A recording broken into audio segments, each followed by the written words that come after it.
You know I'm wasted thinking about it. Tonight, I'd lie for you, baby. Honestly,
I just can't let you go. Lord knows that I've tried to. You said I was the only one. No one likes being lied to. You made this mess and left me with the pieces. Now I wanna burn all the bridges between us.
Hey, I'm Danielle. I'm a cosplayer, streamer, AV tech, and a massive Destiny fan. I'm going to check out how Destiny 2 runs on the Nitro 5.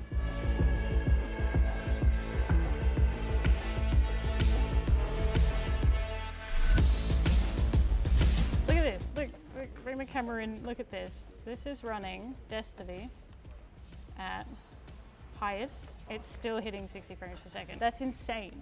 That is absolutely insane. I don't believe it. I cannot fathom that this thing has that much grunt in such a tiny form factor. And there's so much going on the screen at the same time, like particle effects and stuff. And I can barely hear the fans too. If I had headphones on while I was gaming, you wouldn't even hear it. I like this thing. Can I take this?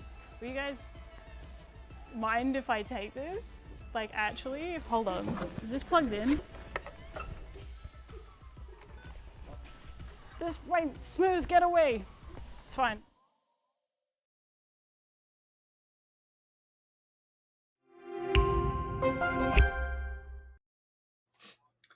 Ladies and gentlemen, welcome back to the AEL University League. My name is Proto. Joining me tonight for the grand final, the penultimate of our season, is the man himself, Spudoom. Spud, how are you doing this evening?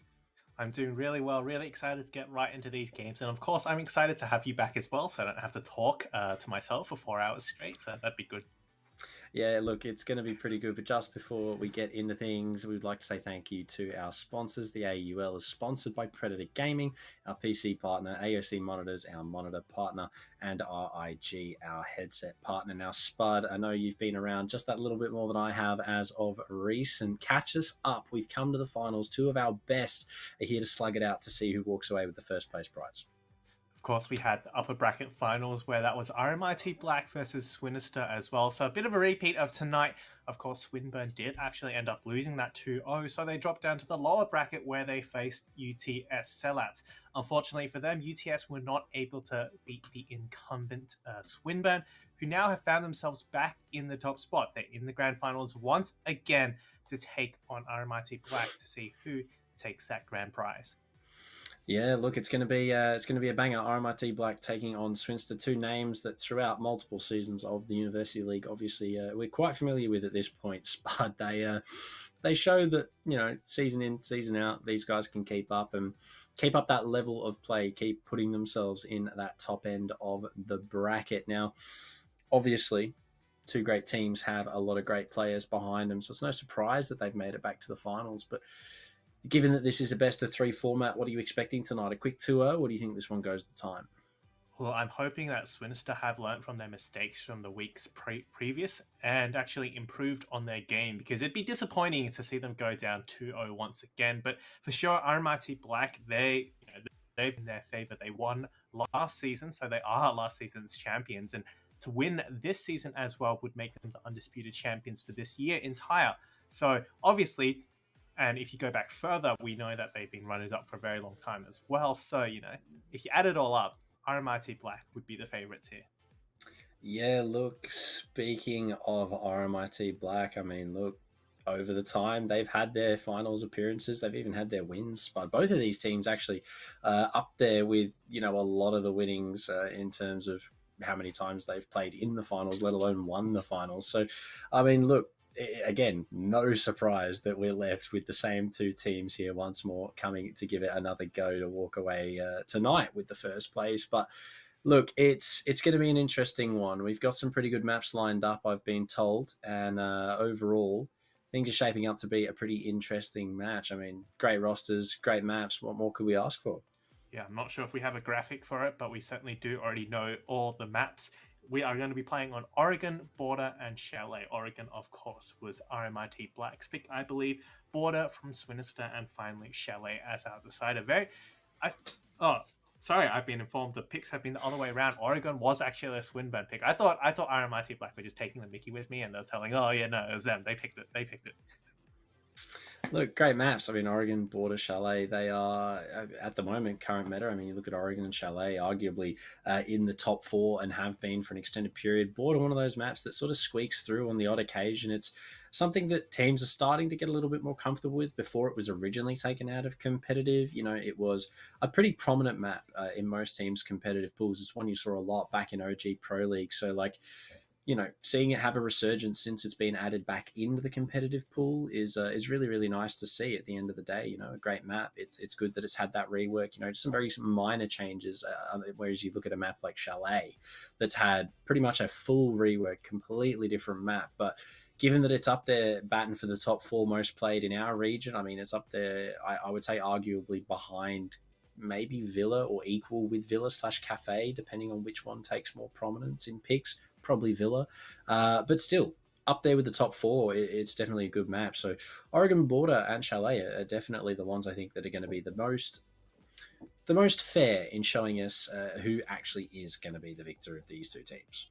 Absolutely. We know that you have to know how to play board. Oregon and Chalet especially, we said it just then, it's really staple maps. And Oregon especially is it feels almost like the Dust 2 of Siege, right? It's the basic map that you learn first, along with Clubhouse. So I'm glad we don't have both of them, because I would like to see a kind of different style here. But having Oregon kind of the really basic back to basics, and then you've got Border, which is a little bit more fluid, a little bit more aggressive, a little bit more chaotic. I think that will really highlight both these teams' strengths and also their weaknesses. So yeah, Oregon also, we do know RMIT Black has played that a lot, especially against the likes of Monash in their previous iterations. So certainly they'll be well prepared for that. And they'll be able to take their sort of brand of aggression up another notch, because it is, as we mentioned, one of those staple maps that they will have practiced a lot. As for Border, yeah, I'm looking forward to it quite a lot. I think there's a lot of interesting ways you can go approach it, and a lot of interesting ways you can attack it. So certainly eager to see what RMIT Black start off with, as they are starting on the attack on both sides on tier.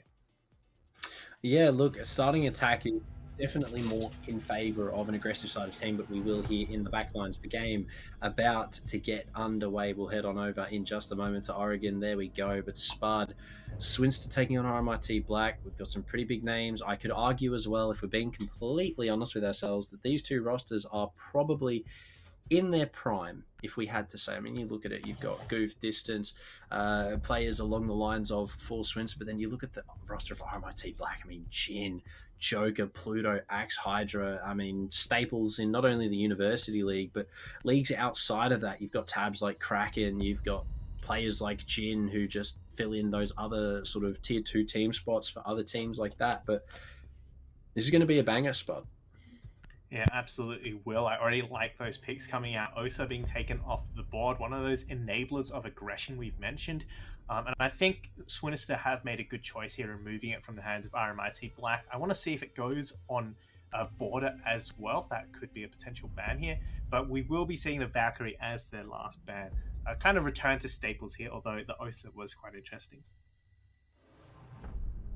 Yeah, Osa's an interesting ban on Oregon, but given that, you know, you can play her in that sort of backstage area for the meeting push, or even in bunker, you know, she's a valuable asset to have along for the ride. So overall, it's looking like it's going to be a pretty solid matchup between these two teams. You've got great bans, you've got awesome maps, and this is looking like it's going to be an absolutely banger matchup. I mean, lineups, players, everything is arguably in our favor here, Spud. Yeah, definitely keen to see those shotguns go boom as well. We've got two of them over from the Swinister. I would like to see if Pluto eventually takes on the mantle of the shotgun, but that will be some time down the line. However, Jin has brought a shotgun of his own. He will be bringing the buck here. So I'm assuming, looking from that, we've seen it, how they played that in the very first upper bracket finals as well. They're going to be approaching from the top floor and then playing the vertical from the kids area down onto those white stairs to cut off any roamers falling back to side. And I've really liked how they use that top floor presence, not necessarily to clear directly onto site, but to stop roamers from returning. And you've got Pluto moving in here. The knock, a great pick, something that I'm surprised made it through the banning phase. Opting to ban out the Thatcher over the knock. I mean, you give her to someone along the lines of Pluto. I mean, even Goofed, when he goes onto the attack, Jin as well. I mean, there's a lot of very scary players in this roster on the knock that could do some good damage, but Pluto is so deep. Inside of Z Hall, Jin as well, going down main. I mean, so much control for RMIT Black, and no one from Swinster really there to stop that, really. Yeah, really well read by RMIT Black. They've foregone those top two floors entirely. But Jin will be the first to fall. He got a little too aggressive. Actually putting a shield down? Oh, no. No. The shotgun. The shotgun. Well, all that control is now gone. Yeah. Swinster. 2 big kills. Jin and Pluto both down. Joker, Axe, Hydra, and Raindrops now left to pick the pieces up. Hatcher meeting will be opened up. I'm not too sure if Jin had the hard breach secondary there. He may well have, but it doesn't really matter because he's not going to get to use them, given that he has been removed from the round by Goofed. Nitchy as well with one of his own. So overall, a relatively good start here for Swinster. Now RMIT need to look for ways to clean this up. They've got to find at least 2 picks to equalise. It's going to be a difficult one. Yeah, it was interesting that RMIT Black had such good positions really, really deep into the map control, but they didn't have anyone to back it up. And so as soon as they died, there wasn't really much you could do. Similar there, Raindrops going for the drop. He does get a kill, but instantly traded back out. No support there. Axe Hydra will be forced to run in as Goof takes down Joker. He does find one of his own, but it's a 1v3. Takes tag up, looking for the kill. Finds another head, but not quite enough to land the shot. Still looking for that pick. And will get taken out by Goof with the Baylor. Overall, pretty solid round from the defense there. They only really lost one when it came down to that execute. So definitely a solid start for Swinister. You have to give it to him. Goof doing Goof things. You know, he just runs around and shoots. I mean, I think every time we get on a broadcast, it is just Goof doing Goof things, right? He just runs around and clicks on people, and it works. Right, it works. So look, I know we say it, I know it's probably the most repetitive thing that we get out on these broadcasts is, you know, Goof doing Goof things, but he does. He's got 4 in that round. I mean, Spud, you cannot say anything bad about this man. The fact that he's able to find those kills. How many times has he dropped 20 on stream? How many times has he dropped 15 plus on stream? I mean, this guy doesn't miss. Samuel L. Jackson would have some different words to say about it, but this guy, he doesn't miss, okay?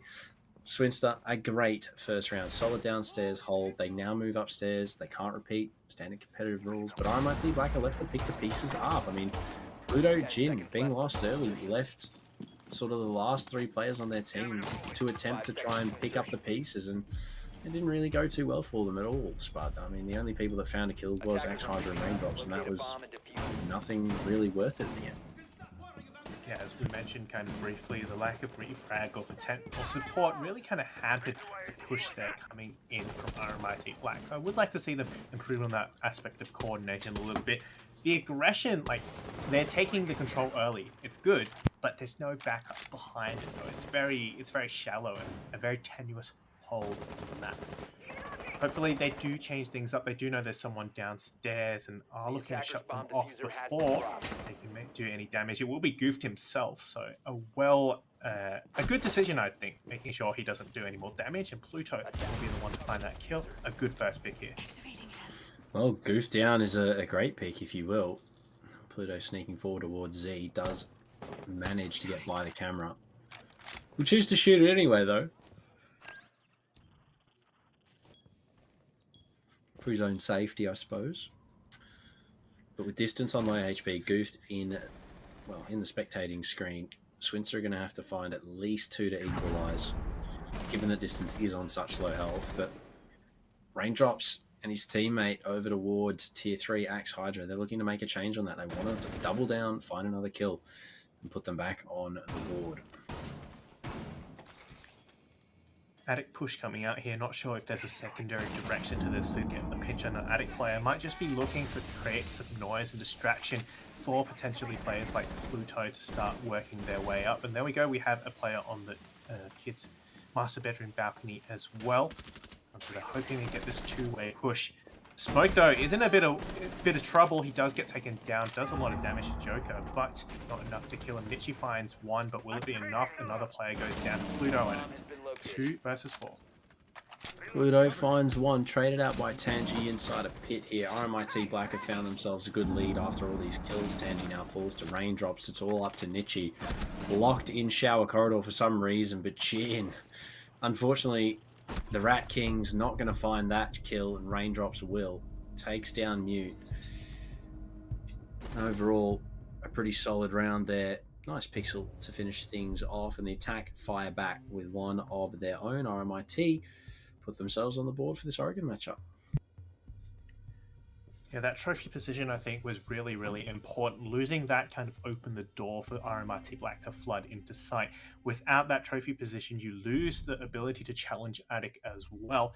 And so we saw there Raindrops was able to flood in through Attic. They were able to get in through that.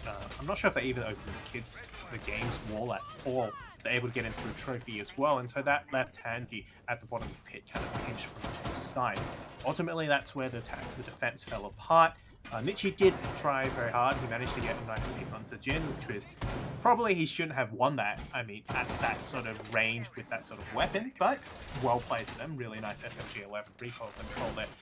But ultimately, RMIT Black do make themselves even at least to 1-1.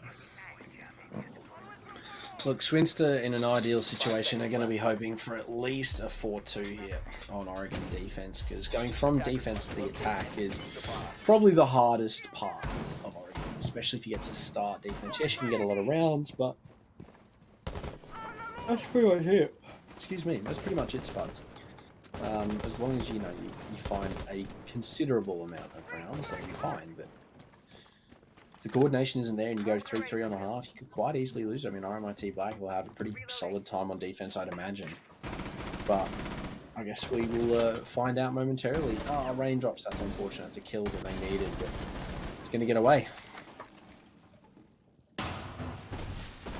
Of course, you usually have that consolation of being next onto the defense, which can give you some hope. And it means that after you've warmed up a little bit here, you do have that stronger side here. But so far, both teams, I think neither of them really have a stronger position, so to speak. Big Tower has been taken out, but Gooft has not. Well, I spoke too soon. Jin does find him. Again, a much-needed kill here. Shutting down Gooft is huge. We've mentioned how well he does. And again, with no refrag, this time from Swinister, that's a free pick here that RMIT Black are more than happy to take. Yeah, they kind of have to be happy with it. I mean, Goose, given how scary he can be if left alive, you got to start to worry about those things. But Pluto takes down Tangi. Furthers the lead for RMIT Black here, and a double down in terms of the opening kills. They're looking for some more. Max Hydra was in the firing line of it, distance there, but it's Rico who actually finds one distance with another Nichi for his own as well, and very quickly all the members of Swinster fire with their own frags. Axe and Joker, now the last left alive. Yeah, I was going to say, based on what we last saw, the positioning was in favor of RMIT Black, but with some good kills there, they're certainly evening things out. Still a lot of utility that RMIT Black needs to deal with, and they don't have that addict position anymore. Having said that, Joker does provide that cutoff, so Axe Hydra doesn't have to worry too much about that. But there's one close, and I don't know if he knows. Joker, I'm not sure, is aware either. Distance holding across on that door is going to make things impossible, and with a quick step out, gets one, but Nichi will be the second to find the kill. What was going on there? Rico was kind of in his own world. He was just running around and looking about, and oh, there's an ace inside of this. Oh, you love those little things. They're quite funny, Spud, but overall, it is Tango down, site secured, and the round ultimately for Swinster, who, again, as we said, they're going to have to start focusing on getting these rounds on the board, because if not, Swinster will, RMIT Black will just put the burners on, especially when players like Jin, like Pluto start to get warmed up. Axe Hydra even on occasion has been known to drop those high double-digit numbers, so Swinster, put the work in now, get the job done now before everyone on RMIT Black fires up, because then you are going to have a problem. And obviously they don't want that. They want to close it out as quickly as they can. In 2 would be lovely, but it may not be a perfect world tonight. Depends how quick RMIT Black shot to the game. Yeah, both of them kind of looking a little bit shaky here or there. It may just be that both these teams are very evenly matched and playing very well, and so that hides the fact. It looks like a mistake, but really it's both teams, the other team playing very well. I mean, Swinister were looking there, had lost 2 early picks without the trades, and then they were able to fire up, get 3 quick kills, and certainly that changed things up straight away. And RMIT Black, I'm surprised they kind of let Swinister get away with that, especially at the end there. Rico kind of caught looking the wrong way as well. So certainly both these teams starting to warm up now, and I expect we'll see less of those mistakes as the game progresses on. And certainly it's a matter of who is able to get there faster, warm up, and get past the opening kind of jitters as quickly as possible. Yeah, the faster you are, the quicker you win, in theory, Spot. Now, Goofed here on his backstairs. He's going to have an issue that he's going to have to worry about soon, but ultimately he's going to choose to back up a little bit, go to his secondary position, which will be at the top of these stairs, but he's spotted, pre-fired, a little bit of damage dealt. It's not enough. However, he'll disappear back downstairs now, make his way back into the site. And RMIT Black, I mean, they've found some damage, but it's not the kill that they maybe would have been hoping for. This roam clear, though, is efficient, is one way to put it. 2 minutes remaining, and they've already forced all the roamers back to site. I mean, you do know that usually the only roamer on this particular site is goofed anyway, so if you've gotten rid of goofed, or at least forced him back to site, you've done your job for the most part. So that gives them plenty of time to start working the pressure onto site, because that is a very, very important step of taking this taking this basement site, especially with all the shields and the elbow position that you need to deal with. You need to be getting there quickly, which does seem to be a little bit of a struggle now as we head into this 3rd minute. Jin being DC'd certainly not going to help. But yeah, they've only just started working on this utility down at the bottom. A minute to go. Can be done, but it's going to be tight.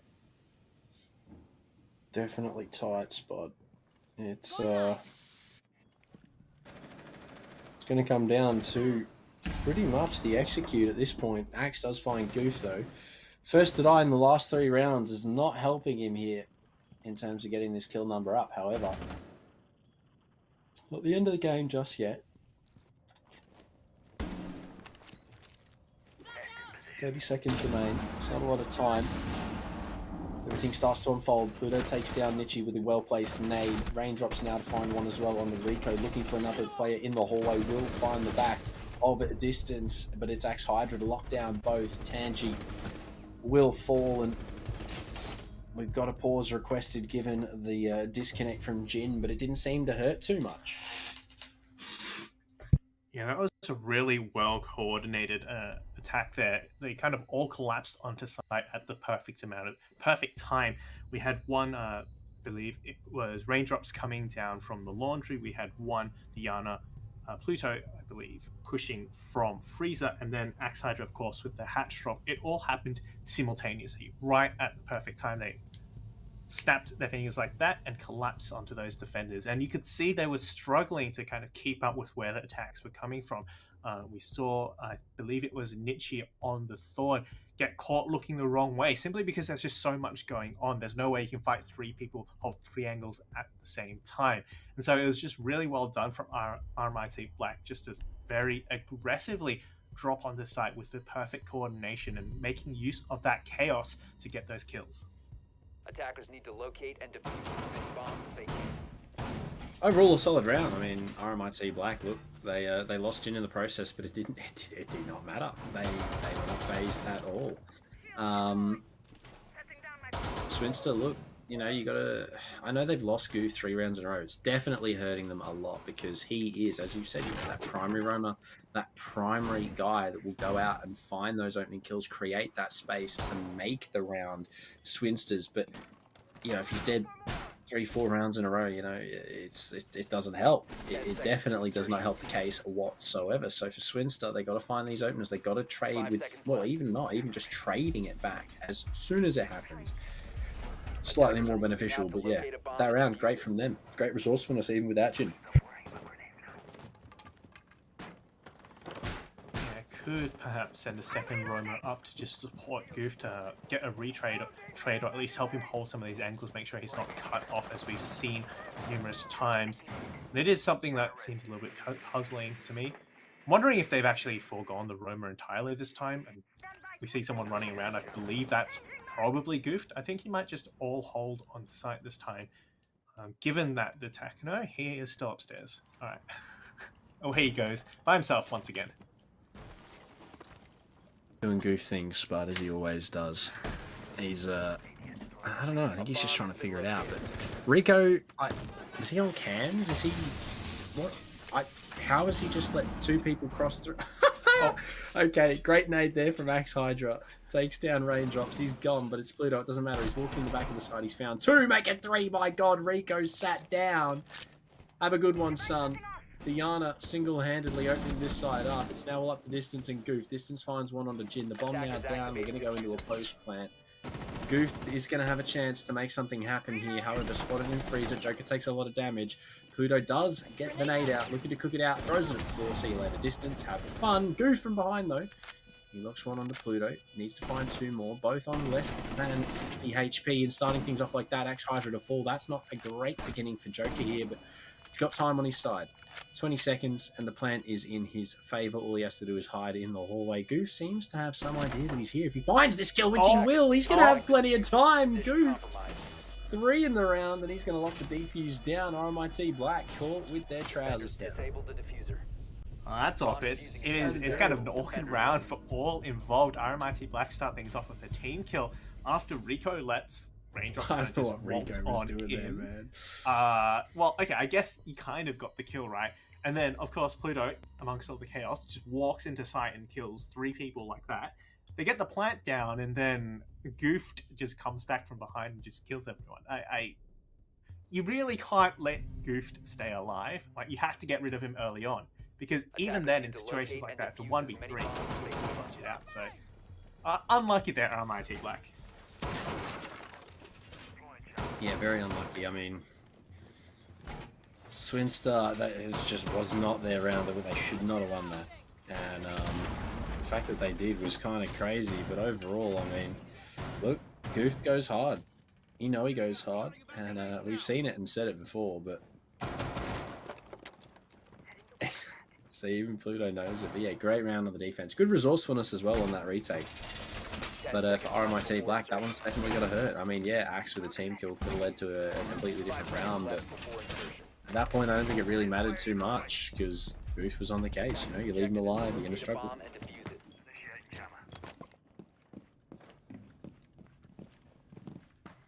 Yeah, certainly, maybe if the hatch was open, he could have played the vertical, but I don't think he had time to get out of there just based on how close Booth was, so... That's just rather unfortunate. They will take it up to the second floor for our final round of this half. RMIT Black can go 3-3 at best, which honestly on an attack on Oregon is pretty good anyway. So if anything, Swinburne have come out a little bit worse aware of all of this. But still, it's early days. The second half might prove otherwise, and Goofed on attack will be something to behold indeed. So could just, you know, end up killing everyone again, so it's not over yet.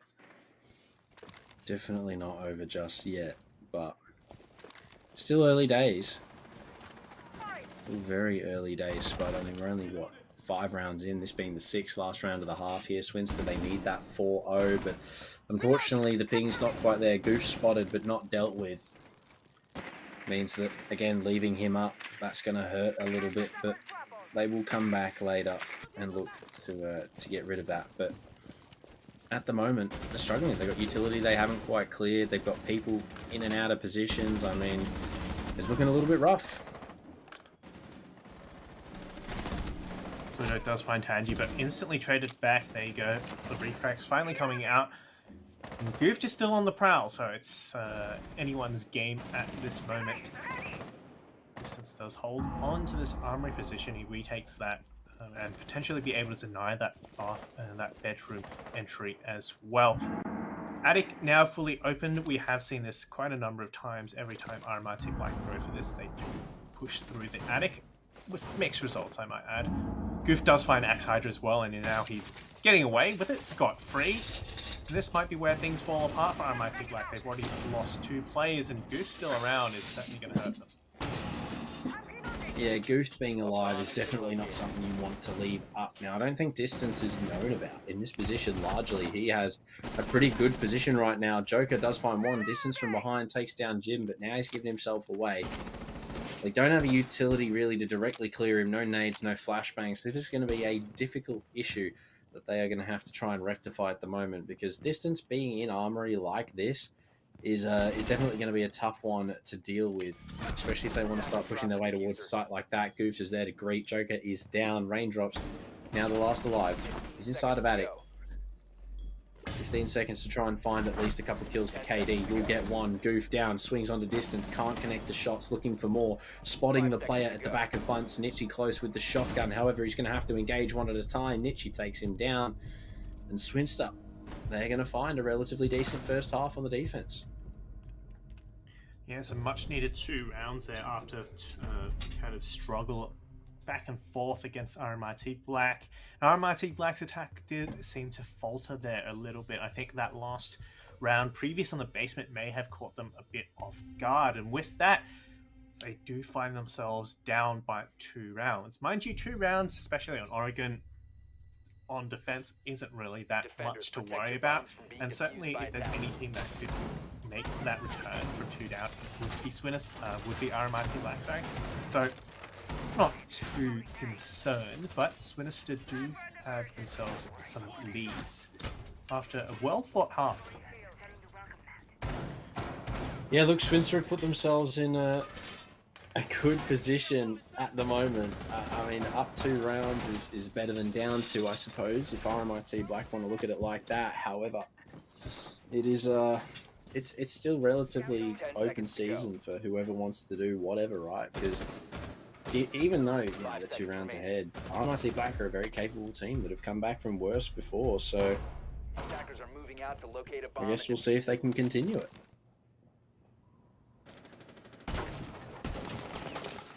Goofed on Diana is going to be something scary indeed. I would not be wanting to face that at all.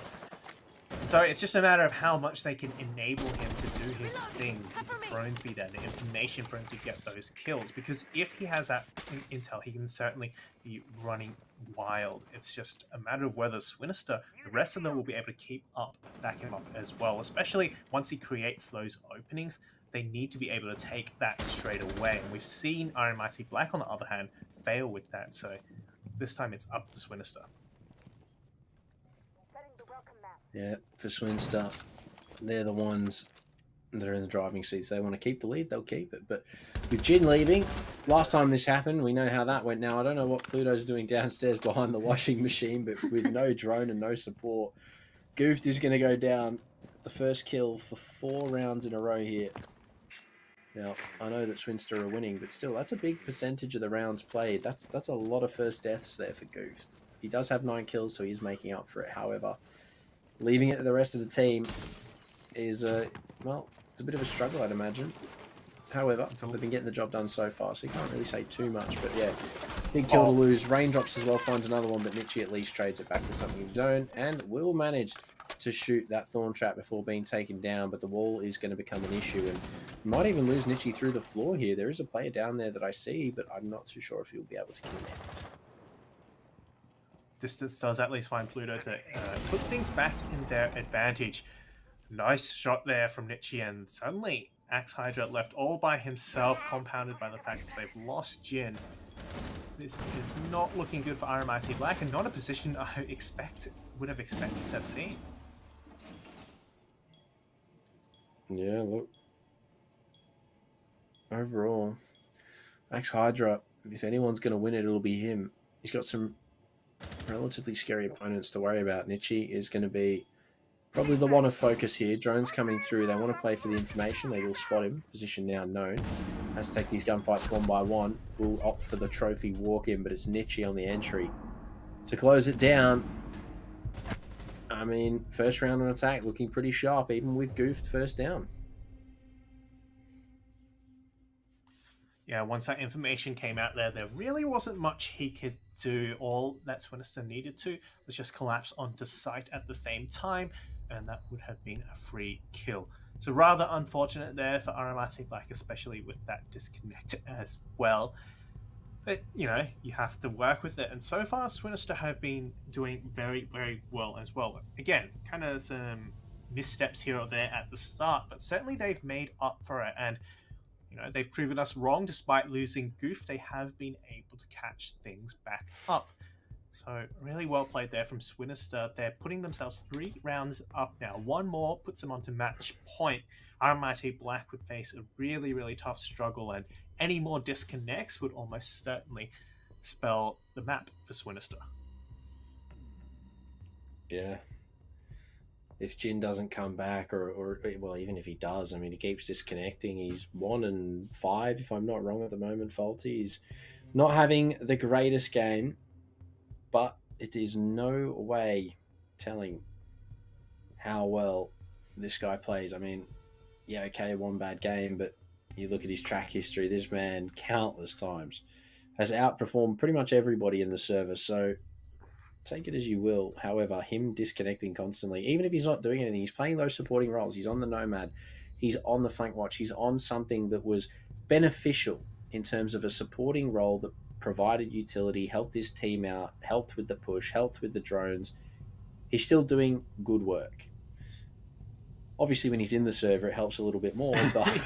But aside from that, losing him is definitely going to hurt. Now, they may choose to 4v5 it. I'm not sure if his internet issues keep persisting. However, this is not going to be good for the mental of RMIT Black at all. Yeah, already 3 rounds behind, and then losing another because of disconnect. Certainly not going to help. Swinister, though, certainly happy to work with this. They're going to take this time to keep thinking about what they're doing well, because they are doing a lot very well. They managed to get those kills despite losing Goofed early on. Good trades coming out as well. And RMIT Black, for once, seem a little bit lost, perhaps. Not lost, but disconnected, if you will.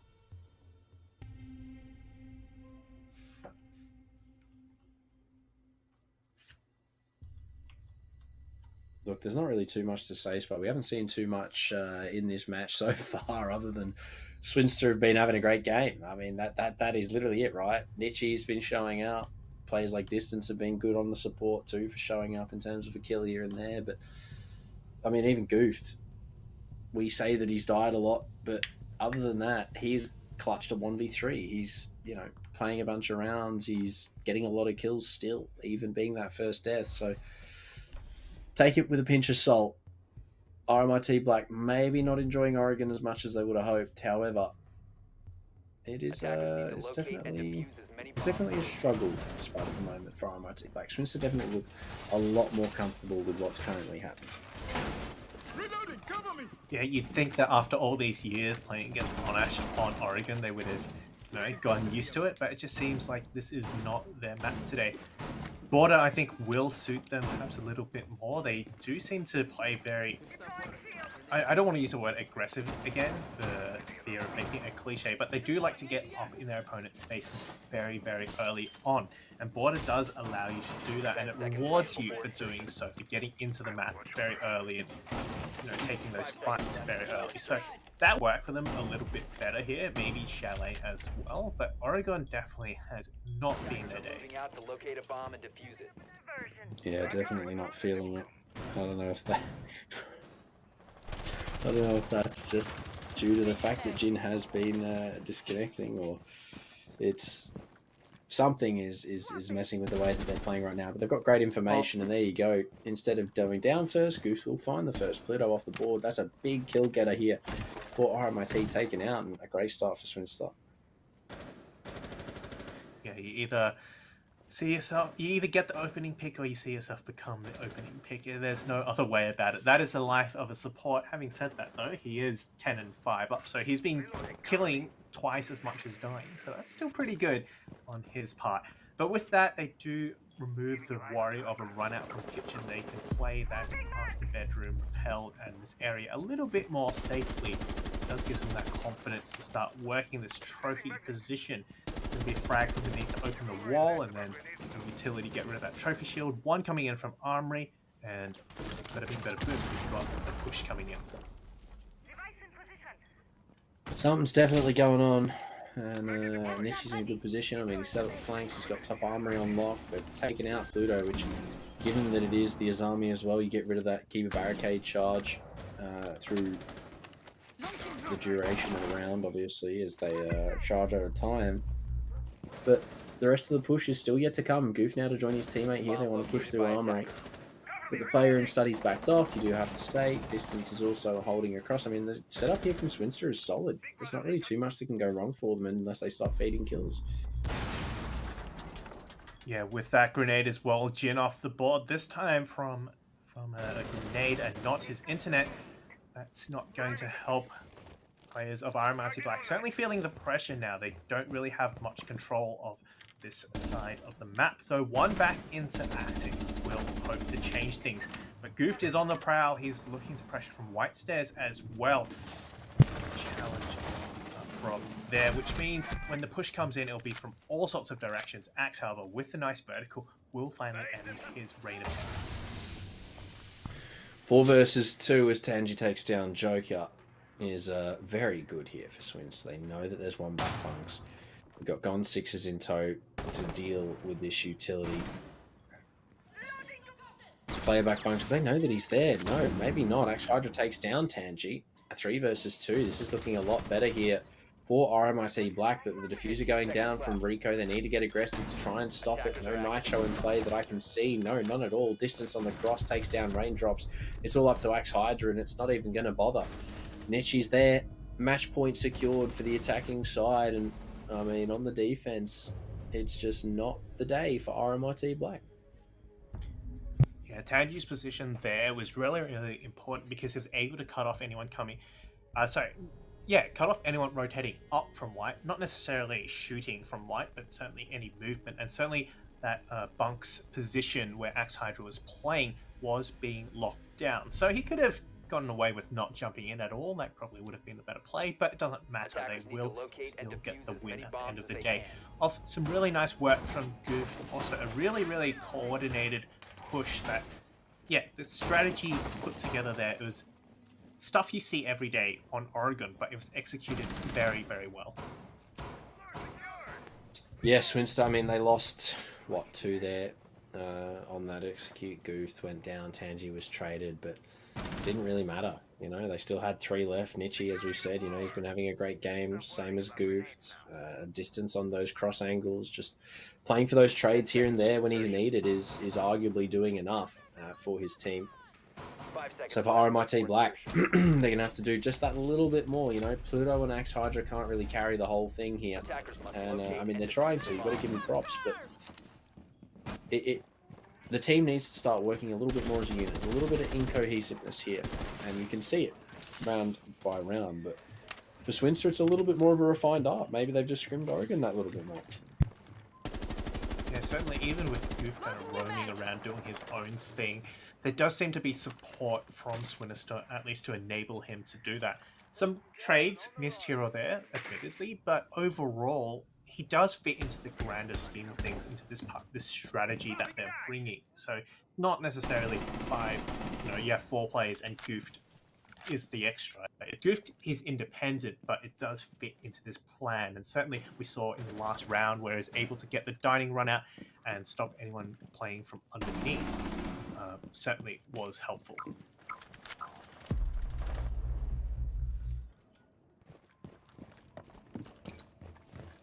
Indeed. Anything really helps in terms of kills. But overall, I mean, as we've said, leaving Goofed alive is the biggest mistake a team can make in the Uni League. Now, it's 5 on site for a bunker. They've got 4 rounds they need to win if they want to see overtime. But at this point, Spud, I don't know. Yeah, it just seems today Swinister is a little bit sharper than RMIT Black. And usually we have seen these go 2-0, so perhaps with this first win, Swinister might be able to make things work. Granted, we'll have to see how they go on border. There is still another map at least to go, so things could still change. But so far, Swinister have locked down RMIT Black onto the site. It's going to be a full slugfest once we get into those last 30 seconds. Has he been misdroned? He has been misdroned. Oh, that's not good. But there you go. Finally spotted. Position now known. He's in a bit of a predicament here. Going to look to make himself a rotate out. Does give himself the option. However, not disappearing right away is going to be an interesting choice. Now, the rest of Swinster have moved away. They are looking for this execute here, but it's going to be difficult to just force onto the side. It's a main freezer split. Raindrops takes down Nichi. Goofed is there to find Jin on a trade. They're looking for more as they enter into the site. Joker takes a lot of damage. 30 seconds here. Goof for 1, traded by Raindrops. They flood in through the main side, given that that's the only people remaining left alive. Tangi on the long cross does spot 1, can't connect on the kill. They do still have Axe to worry about, who has now come down the back stairs. Nitro denied. Tangi's taken down by Raindrops, but it's a post plan. A 2 versus 3 for the retake. Distance fumbles the shots. Axe Hydra takes him out. Rico now the last alive. And can he do it? Low HP? No. Axe is there. RMIT Black, they'll hold on for 1 more. Well, it seems also leaving Axe Hydra alive is a mistake. They indeed did that. They left him alive in big time. I'm not sure if it came down backstairs or the freezer, because both of those avenues were open. Stairs. Yeah, came down backstairs and was able to add that extra firepower when they most needed it. Right in that post plant, just after they had gone off the plant and thought they were safe, Max Hydra comes storming in, manages to take them all out. So they'll put themselves up another round, 3 and 6 though, still 3 rounds behind. And if they make any more mistakes, Swinister will take the map.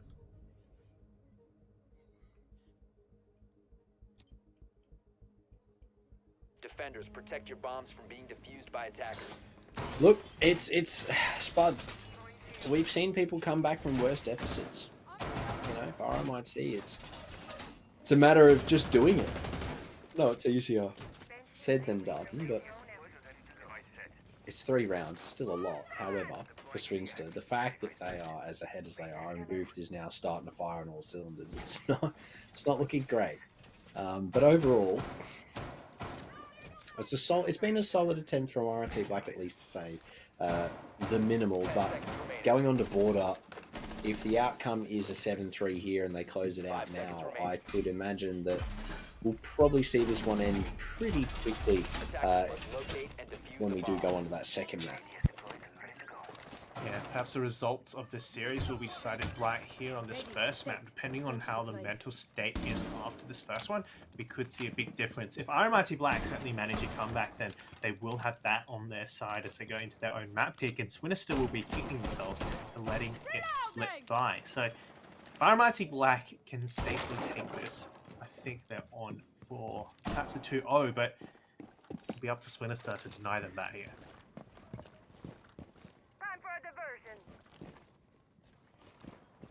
Yes, 5 versus 5, 40 seconds gone. Now, no info for Goof this time to play off directly inside of dining. However, spotted on the camera now.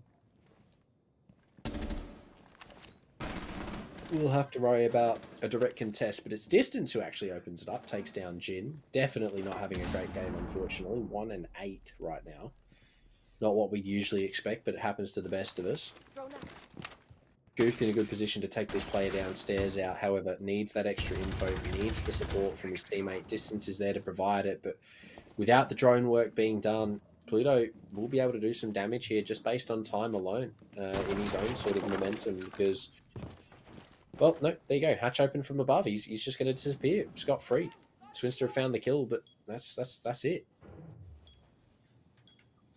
The time wasted here is really, really important. It's half of the round gone and the shield is still up. Goof now looking to challenge from below. He's trying to look for this player that has just fallen back.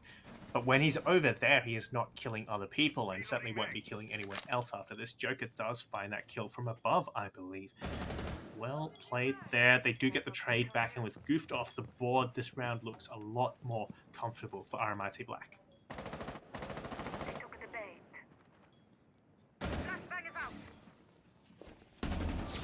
Overall, a solid start, but they've lost Goose, so yes, things not looking good.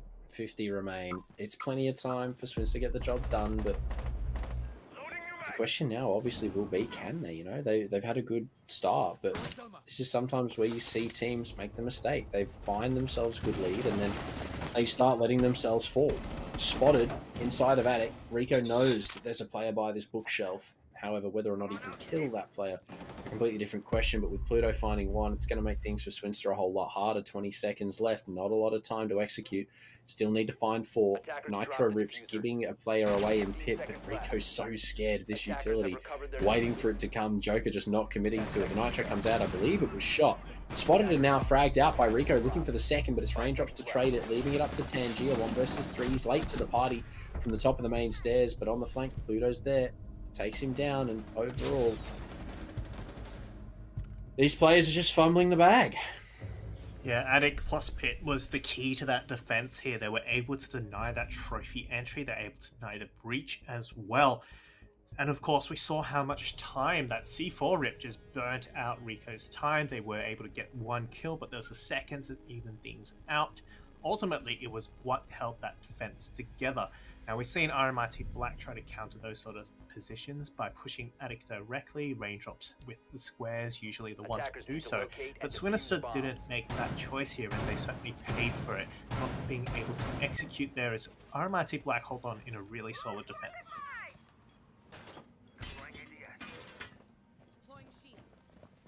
Yeah, we might actually see overtime here, Spud, which I don't know if I'm ready for it. I'm being completely honest.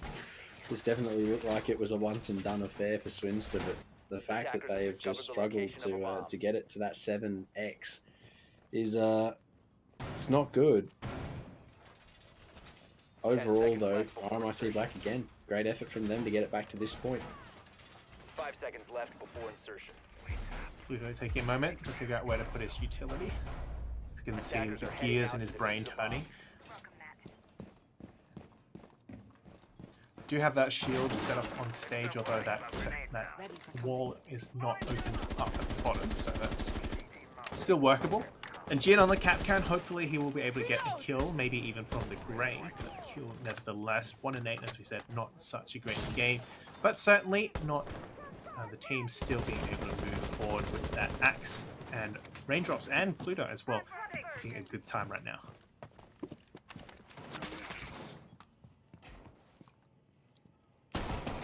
No kills just yet, Spud. 40 seconds in.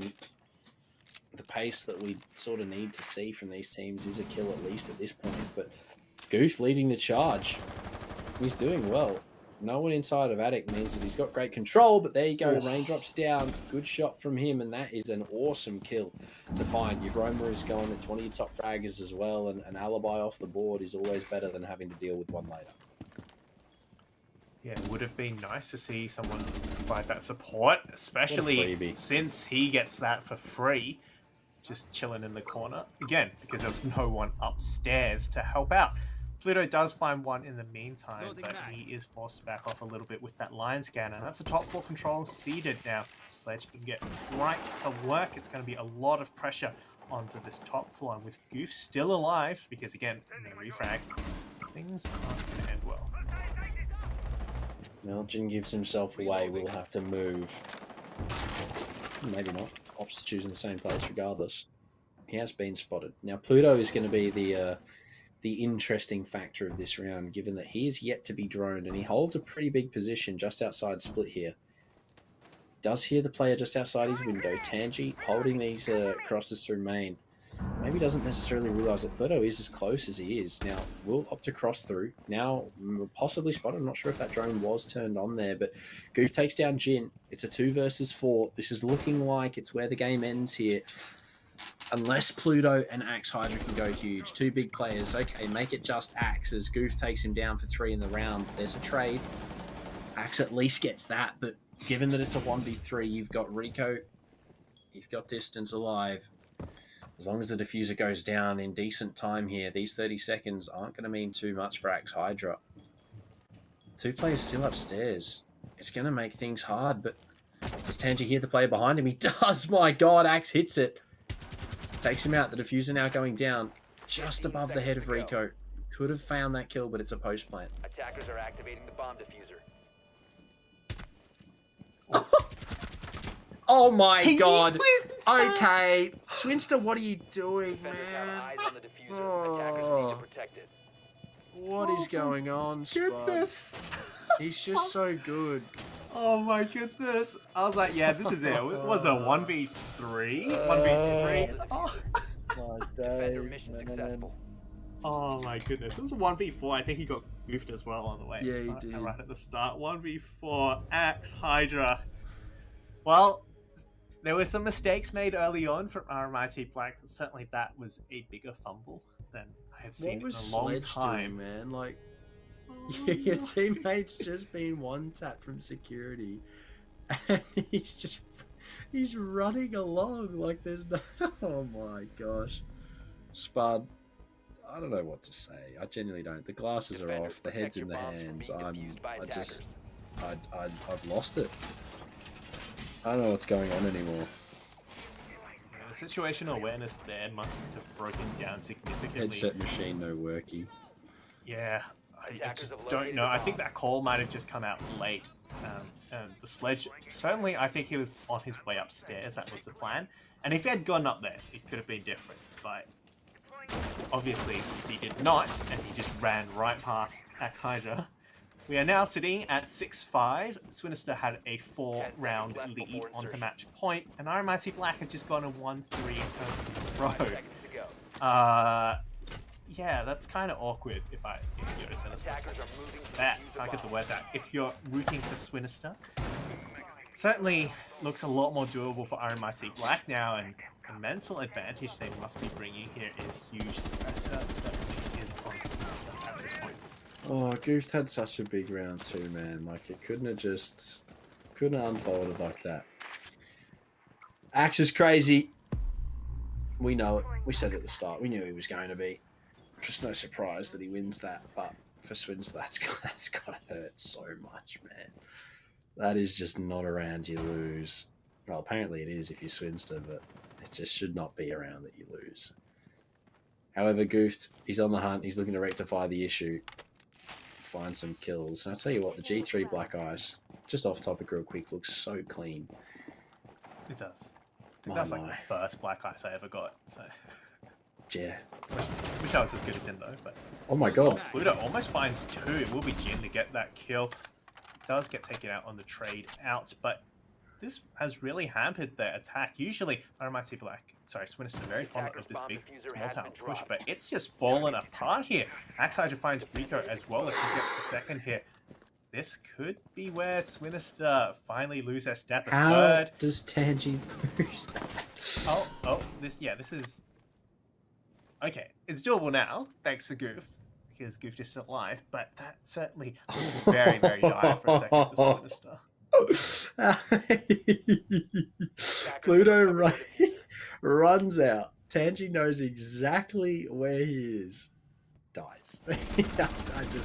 The advantage there just does not work in my head. I don't know how that happens, but look. Sure, man. If you're Pluto, you're happy with that. If you're Tangy, you're not. 2-12. That's not great standings, but I mean, ultimately, unfortunately, sometimes it happens like that. Now, that Frost mat, if that had got someone, that would have been crazy, but it didn't, so thanks for that.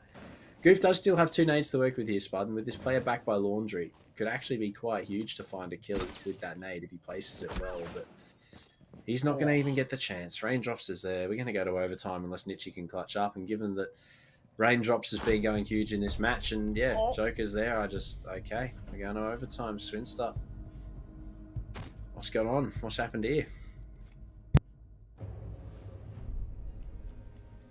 Well, I was just about ready to call it. Swinister finally would take the championship 2-0, but looks like they're not quite ready for that mantle yet. RMIT Black, after taking 4 rounds in a row, have forced us back to overtime.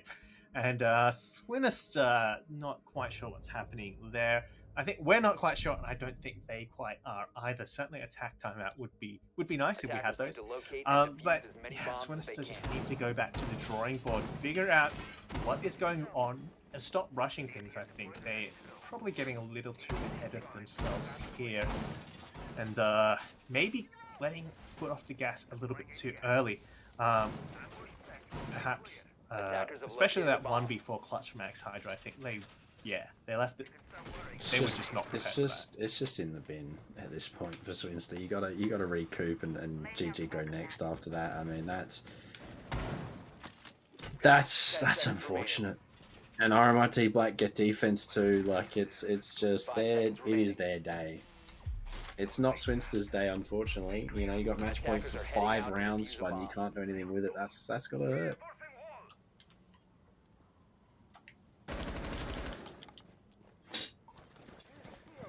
What I'd really like to see to top things off would be a Frostman or a Captain Mind kill. That would really be the icing on the cake. The final straw that broke the camel's back of Swinister's mental, if you will.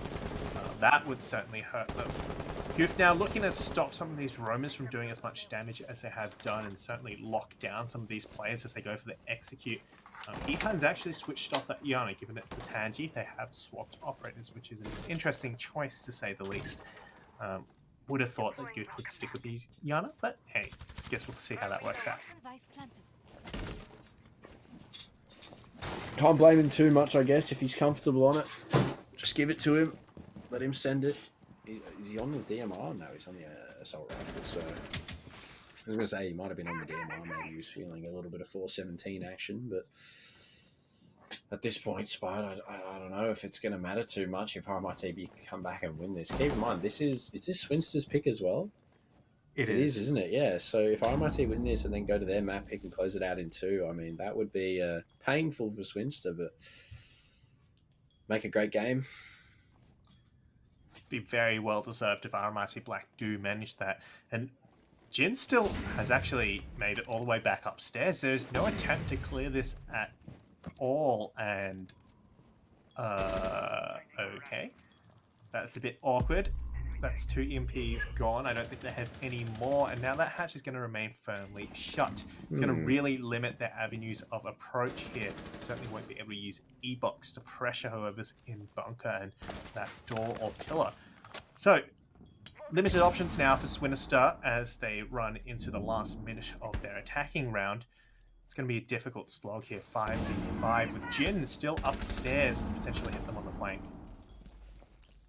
Yeah, it's raindrops that okay, Goose down. That's not good. Almost found Pluto there, but couldn't connect the shots. Flashbangs now to come. Blue cleared out. We hear the shield crumble off to our left, and the utility continues to be dumped on through. Tangi on the Yana looking to make a play down pillar stairs, but doesn't necessarily know where anybody's at. Will hop on the replicator. Looks to maybe find one. Harry Potter designated as clear as he looks to make his way down, followed by Nietzsche on the support. Going all the way through. Will be able to shoot that Thorn just before it goes off. They've got pings.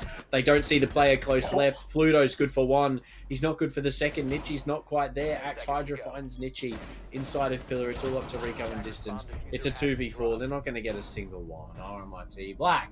They're going to lock it down, and well, for Swinster, that's not good. They've lost the lead, and they've had it for 7 rounds. Spud, Mum, it's my turn on the Xbox. RMIT Black, they're on overtime match point. They're going to win Oregon here. Well, that has been a series of unfortunate events. In fact, a series of 5 unfortunate rounds there for Swinister. They are winning 6-2, mind you. Now RMIT Black are on the advantage. If they win it right here, that will be 6 rounds in a row to come back from 2 and 6 are down. And this Swinister, that's gonna hurt. They really need to go full sicko mode, for lack of a better word here. Goof really needs to not die first. If they can keep Goof alive, they can still make things work. He's clutched the 1v3 before, and RMIT Black kind of stumbled as well there, but certainly they've picked themselves up and have made good work happen. It's yeah, it's unfortunate, but look, it is what it is for Swinster. Lessons learned, I suppose. Close your games out, boys. it's all you can chalk it up to, I'd imagine. But look, if RMIT Black win it here, you gotta love it. However, Swinster, it's gonna hurt if they can't close it out. Now, the pistol instead of the SMG for Rico is an interesting choice, but I guess you have to respect it. Yeah, just wait until he gets a 1-tap with it, then you're like, oh, alright. Oh, he wins those? That's unfortunate, Goof. That is really unfortunate. I guess Gridlock's just thicker, right? 3 armor comes to play. Jin. The thing is, as well, is that's only his 3rd kill for the game, but that's probably the biggest kill he's found right. in this match, right? Like, it's impact frags, ladies and gentlemen. If they win this round now, it's just because Goof died first, I'm telling you. But if raindrops and everyone else disconnects, the server's not looking too stable right now. Providing the server doesn't drop out, you know, RMIT Black, in theory, should win this here. Distance now looking to make his way up those laundry stairs, but it is well and firmly shut, and that barricade would give his position away. So he does remain safe for now. Goof as well already down means there's no roamers. We've mentioned that before. He's the only roamer up there. And now, RMIT Black have free reign to work this site, and they've got over half of the round to do so. Certainly, they're going to be feeling the pressure here. Swinister looking for this last-minute hasty defense. Well, Mitchie down as well. It's got to hurt. Distance now traded by Pluto. RMIT Black from the ashes. In theory, before I jinx anything, looking like they are going to close it out here. Burning the ADS, Nate comes through deep into Freezer, it connects, Pluto takes down Tangi, it's all up to Rico, and given that he picked the pistol on Warden, I'm not rating the chances here for him. And that's not because he's not a good player, it's just because he picked the pistol on Warden. You always take the SMG. Yep, see you later, mate. Through the wall. Axe Hydra, I'm hoping he had information there. Maybe he's just smarter. I feel like it might be the latter too, but there you go. It's good half. Yeah, he's just a lot better. Rico, mate, here's a chair. You sit in that, and RMIT Black, they're going to come back 8 in a row. Thanks for coming. What an amazing way to win out that match. Mind you, they were 2 and 6 down. They were 4 rounds behind. Yeah. Swinister had 4 match points, and they failed to convert 4 times. Then RMIT Black just go and win 6 rounds in a row. They win it in a flawless round at the very last round as well. Executed perfectly. They cut off the roamers.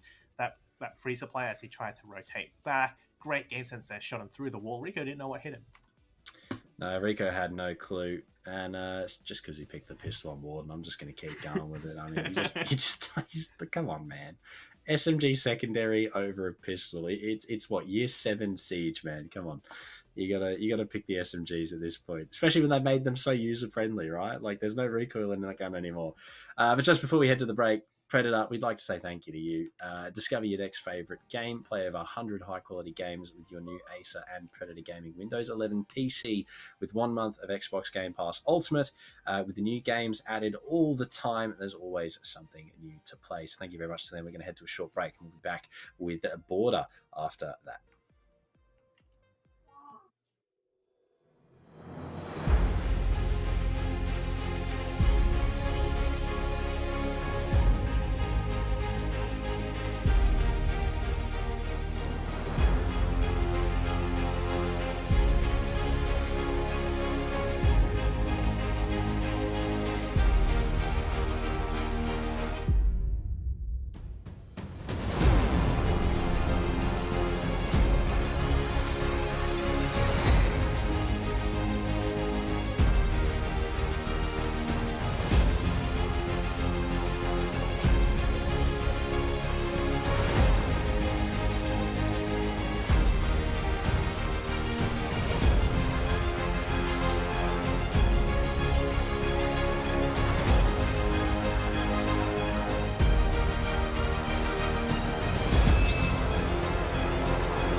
I just can't let you go.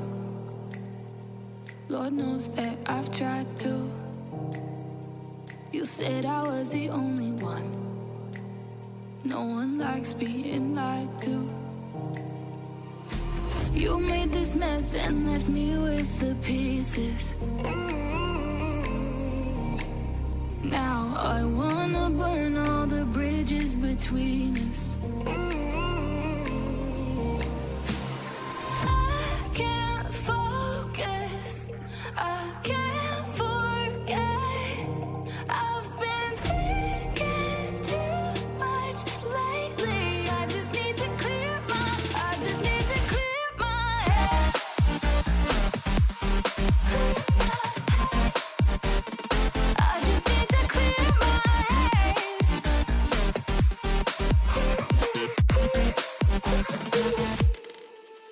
I've been stuck on your memory, but it's not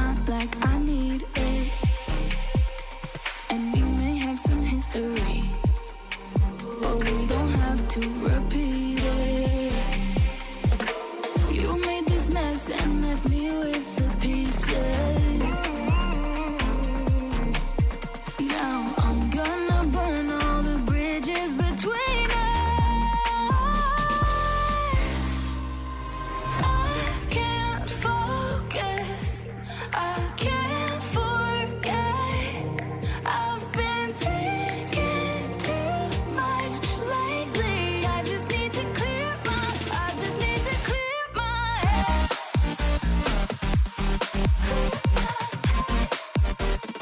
I just need to clear my head.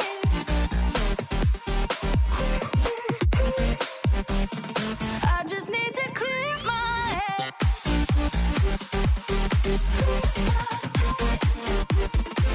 just need to clear my head.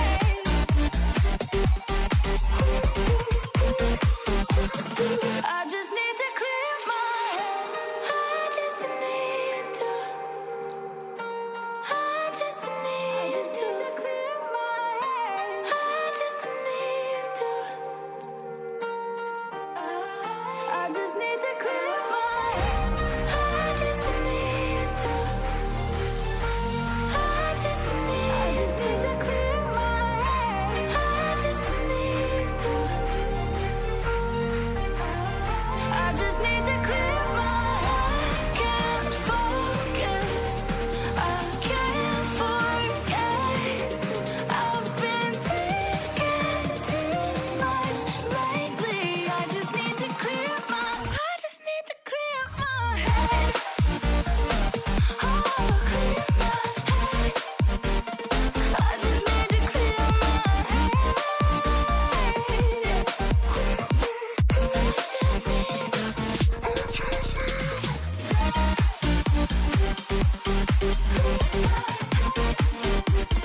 I just need to clear my head.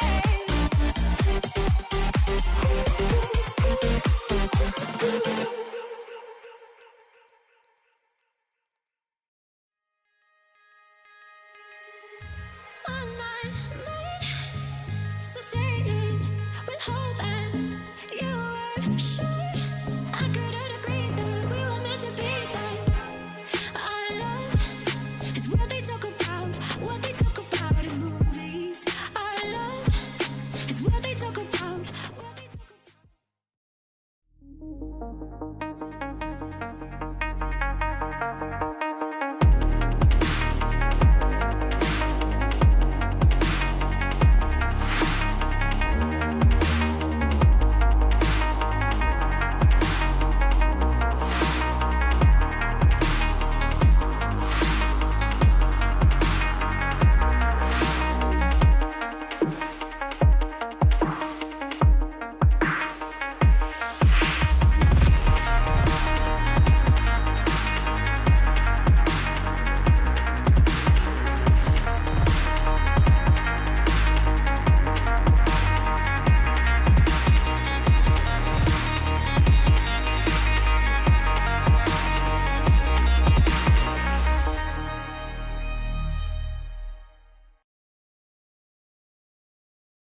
Hey, I'm Danielle. I'm a cosplayer, streamer, AV tech, and a massive Destiny fan. I'm going to check out how Destiny 2 runs on the Nitro 5.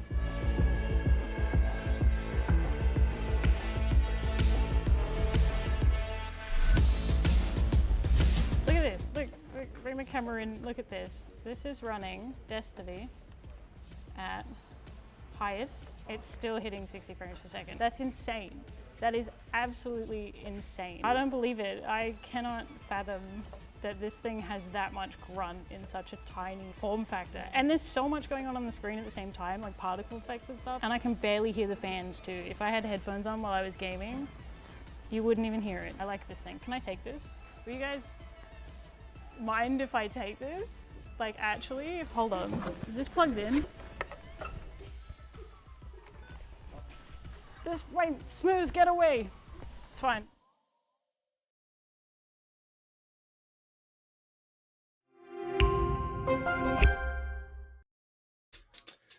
Ladies and gentlemen, welcome back from the break. We saw a pretty interesting turnaround after that first match spot, if we're being completely honest. Not something that I think we expected, but look, we're here now. It happened, and we head on to border after that. I mean, that was a bit of a shock to the system. You've got 4 or 5 rounds where you arguably should have closed it out, and you just don't, and then it all falls apart. You lose it in 6-8. I mean, that's got to hurt. Yeah, I mean, there was a 1v4 clutch from Axe Hydra there. After 2 players were just caught looking the completely wrong way. No, just not sure what was going on there. So after that, things started really to go downhill. I think like the first 2 rounds, 2-3 even, it was still up there. But after that, so we got to see how they can back up after this, because yeah, look, that's gotta hurt.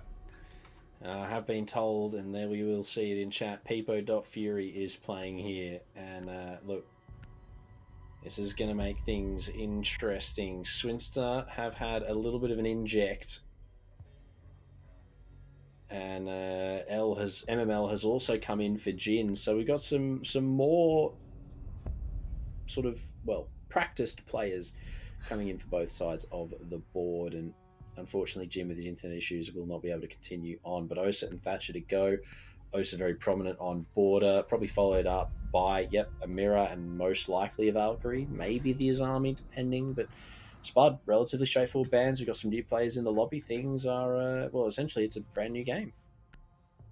Yeah, look, I wouldn't be surprised if the bands worked out exactly the same way, but Azami does make a lot of sense as well. Lots of angles you can cut off, so you're just making your job a lot easier taking that off the board. So overall, Swinister with the more interesting bans. RMIT Black is just going to stick with what works, but you can't argue with the results, right? Coming back from a 2-6 deficit to win, sure. Do whatever you want, mate. You can ban nothing if you really wanted to. I'm sure they can still do it.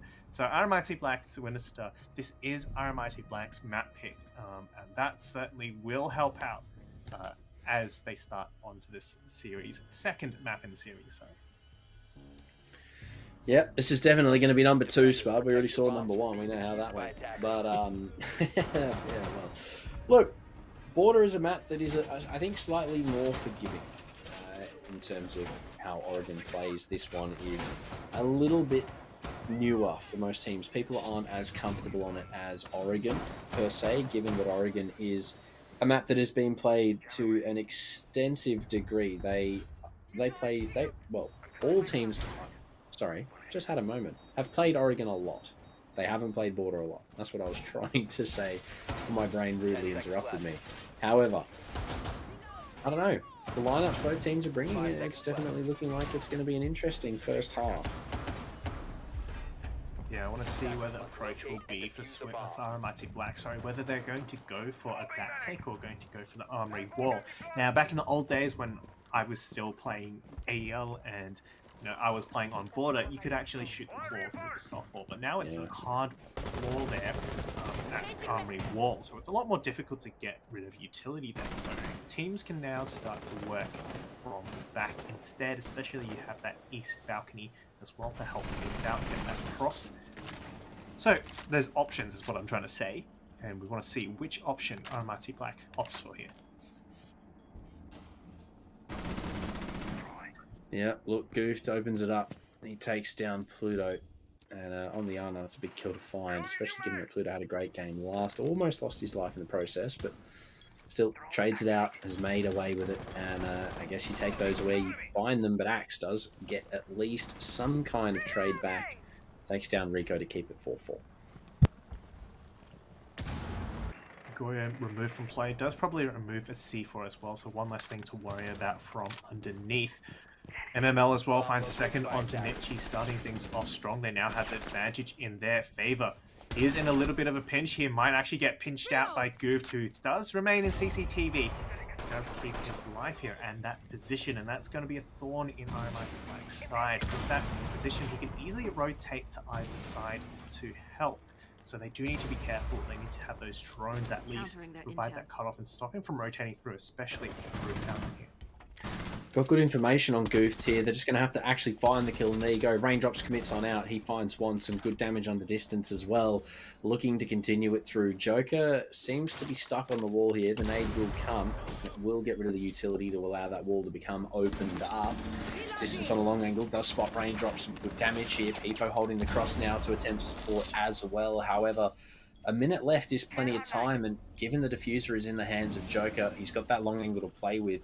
Things are looking relatively easy here. Peepo, as long as she doesn't get taken out on this angle and spotted by Raindrops, this could be big for Swinister.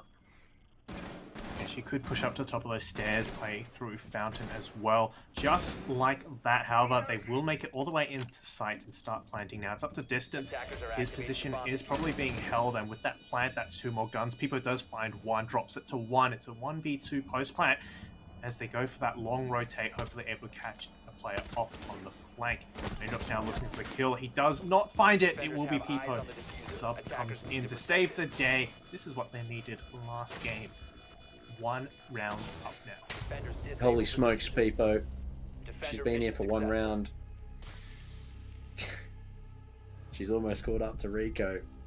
But a good round from the defense. Wow. It's because she didn't have the Warden pistol, man. I'm telling you, it's just I'm gonna harp on about that. This guy, he doesn't understand a Warden pistol. I mean, come on.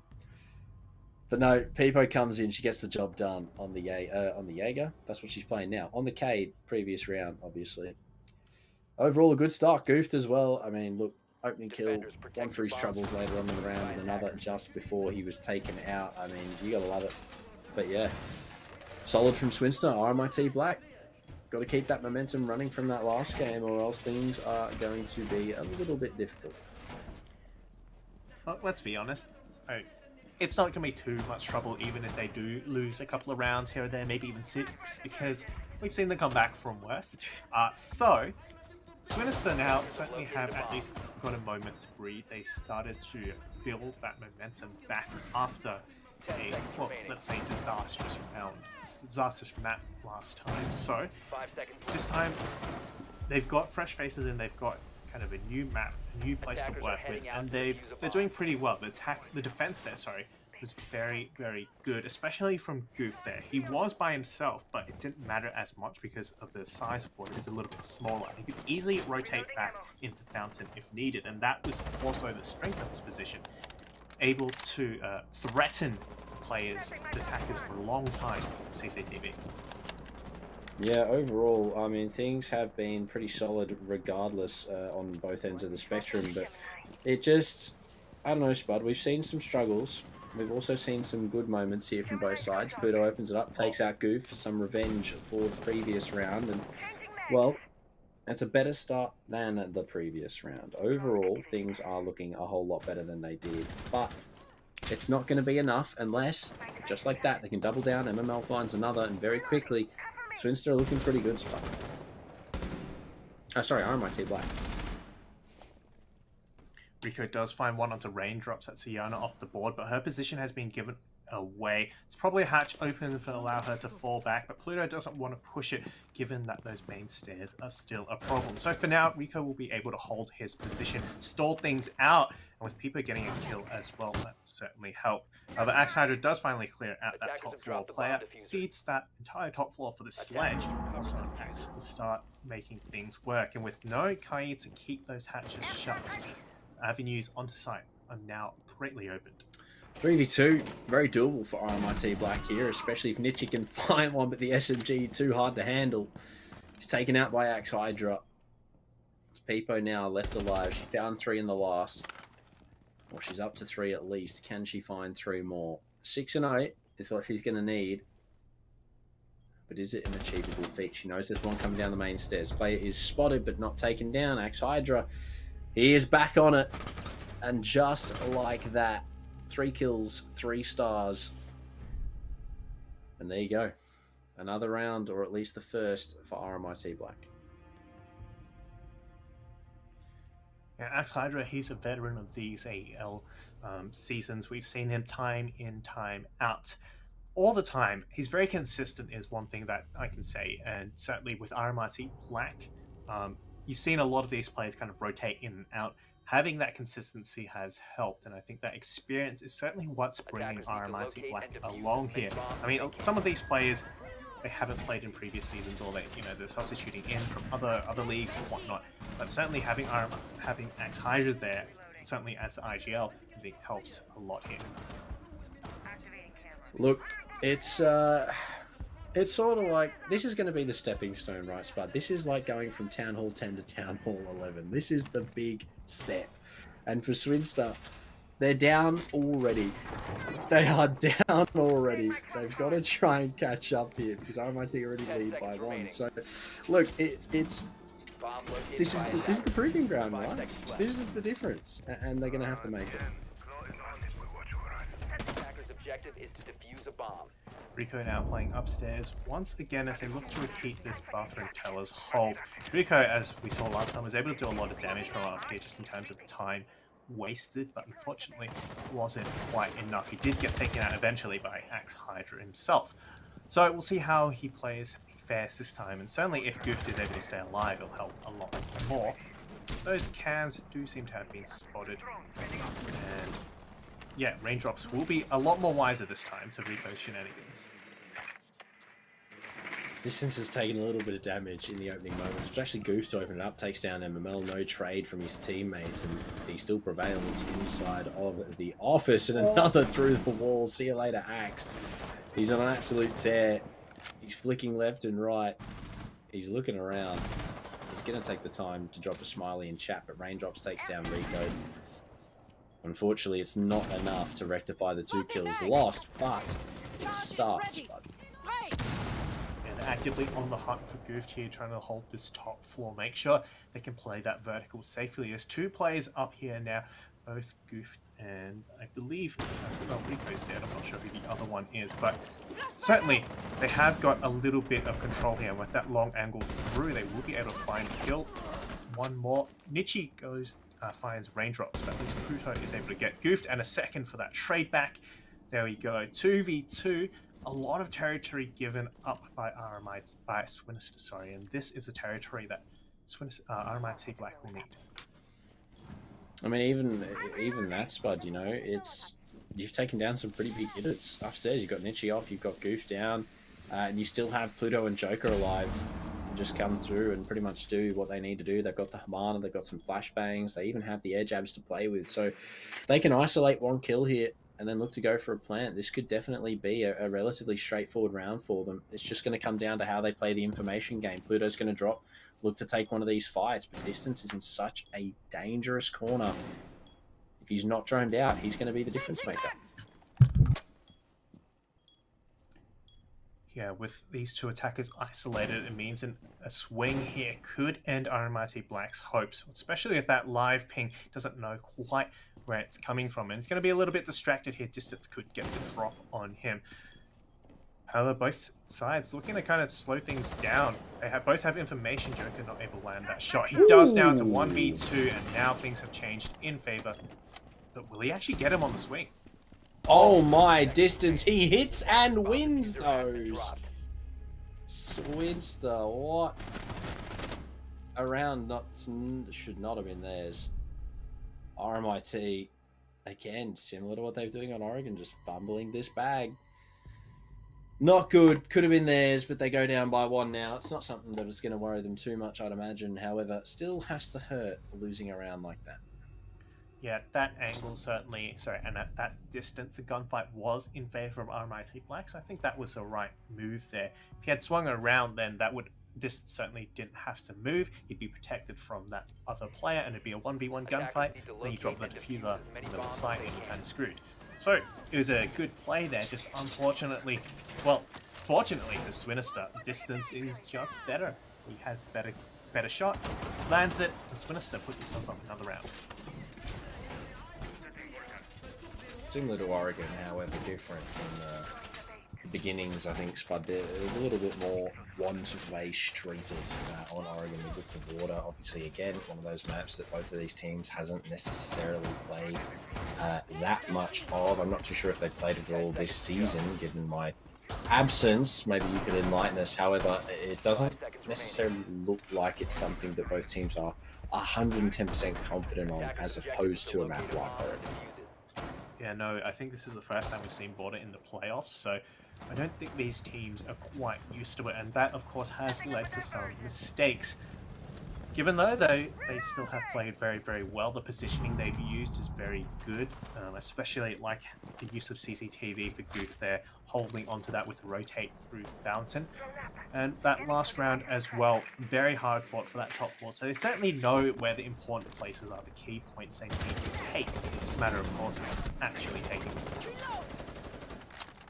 Well, distance is down. MML walks away with a kill there. Joker will be able to clear the Goyo utility too. Now, this is the bomb site, so getting rid of that utility where you can is going to be largely beneficial.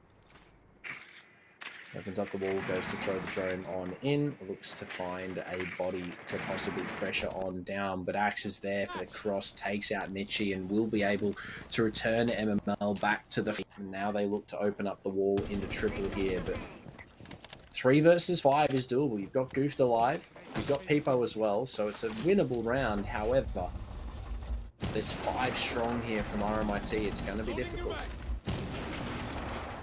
Yeah, certainly they're going to be aware of that CC position as well, and they're not going to let Goof rotate back so easily. And I think he is attempting to make that rotation. He's on the metal stairs right now, maybe looking for a long way around. MML is downstairs. He does get taken out by Goof. That's not going to work out in his favor. And at least one more kill back to Swinister. Almost make it 2 to bring the advantage back.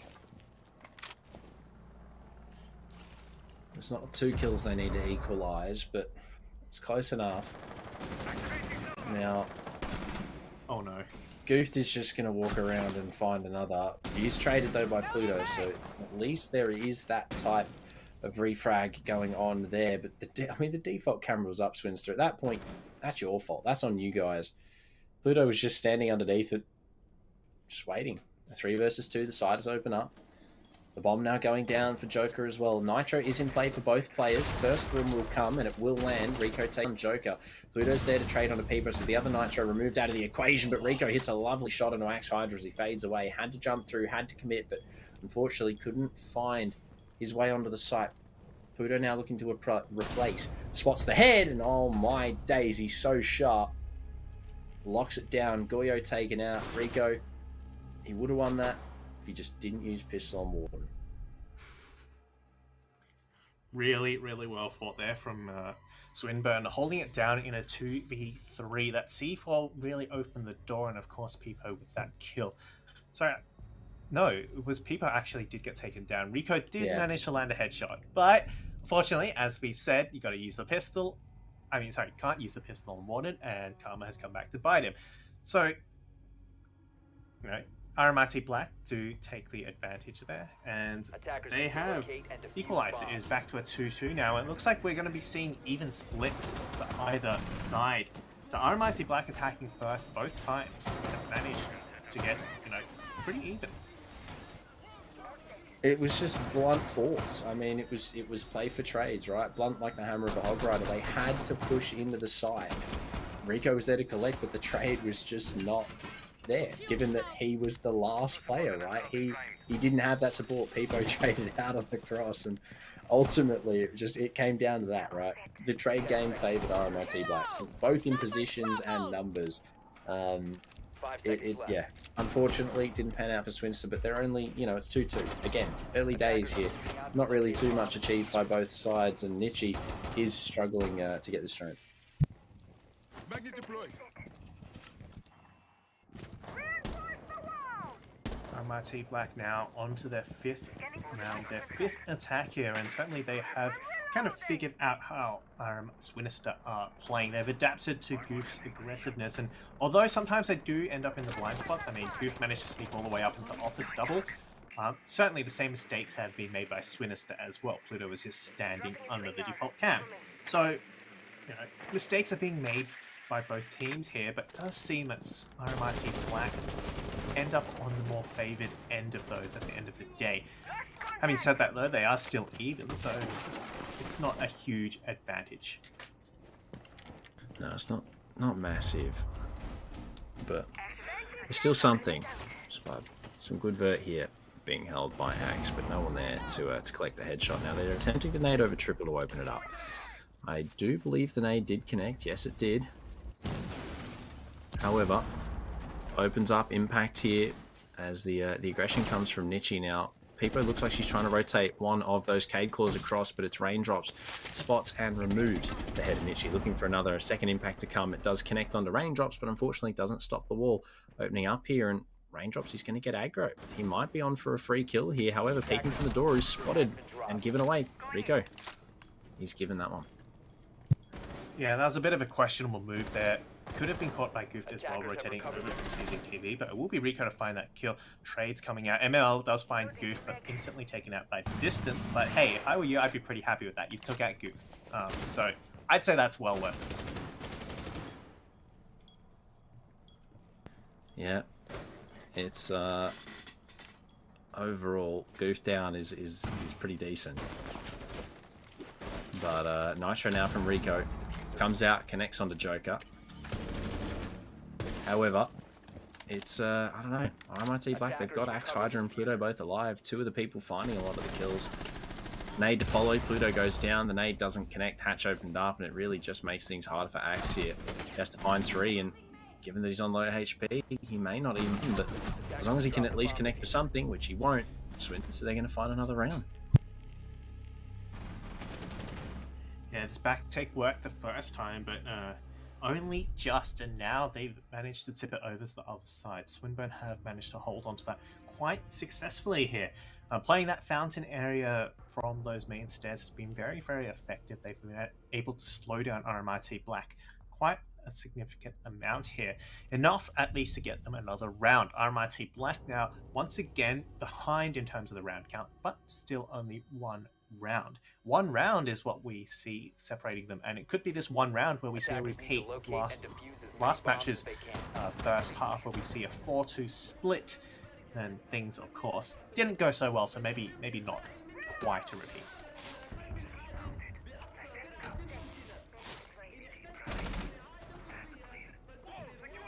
It's being an interesting game, but so far it's just back and forth gameplay. It's trades here and there, and that's pretty much all it's come down to, with Swinister ultimately coming out on top. And RMIT, they need to start micromanaging these things.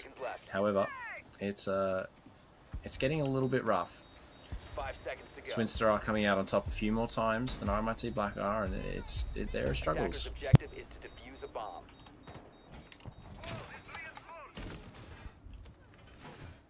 Final round now for RMIT Black on this attack, unless of course they somehow take it to overtime once again. This is the first time we've seen that workshop fence site, usually having that bathroom tellers, but considering the...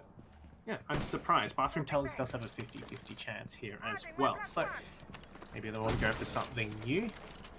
RMIT Black now will have to show their prowess attacking the site vertically as well.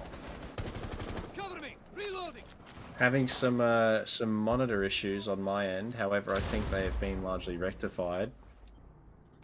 Hang on, Uno Memento. Alright, back into it. Axe takes down Goofed, and RMIT have at least found some good kills, almost another through the door there, but Pluto, unfortunately, just didn't quite connect. Raindrops blocking MML's explosives are there as they look to just sort of force into this top floor. Rico's good for one. Is he good for any more?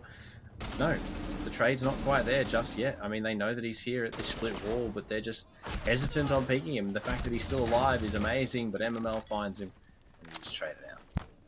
Yeah, this is the second time we've seen Raindrops punished for odd aggression. I feel like he kind of deserves it at this point. I'm sorry, but kind of rushing in like that and body blocking that explosion, kind of what you get. Nichi does find Joker as well, a second for his second for Swinister.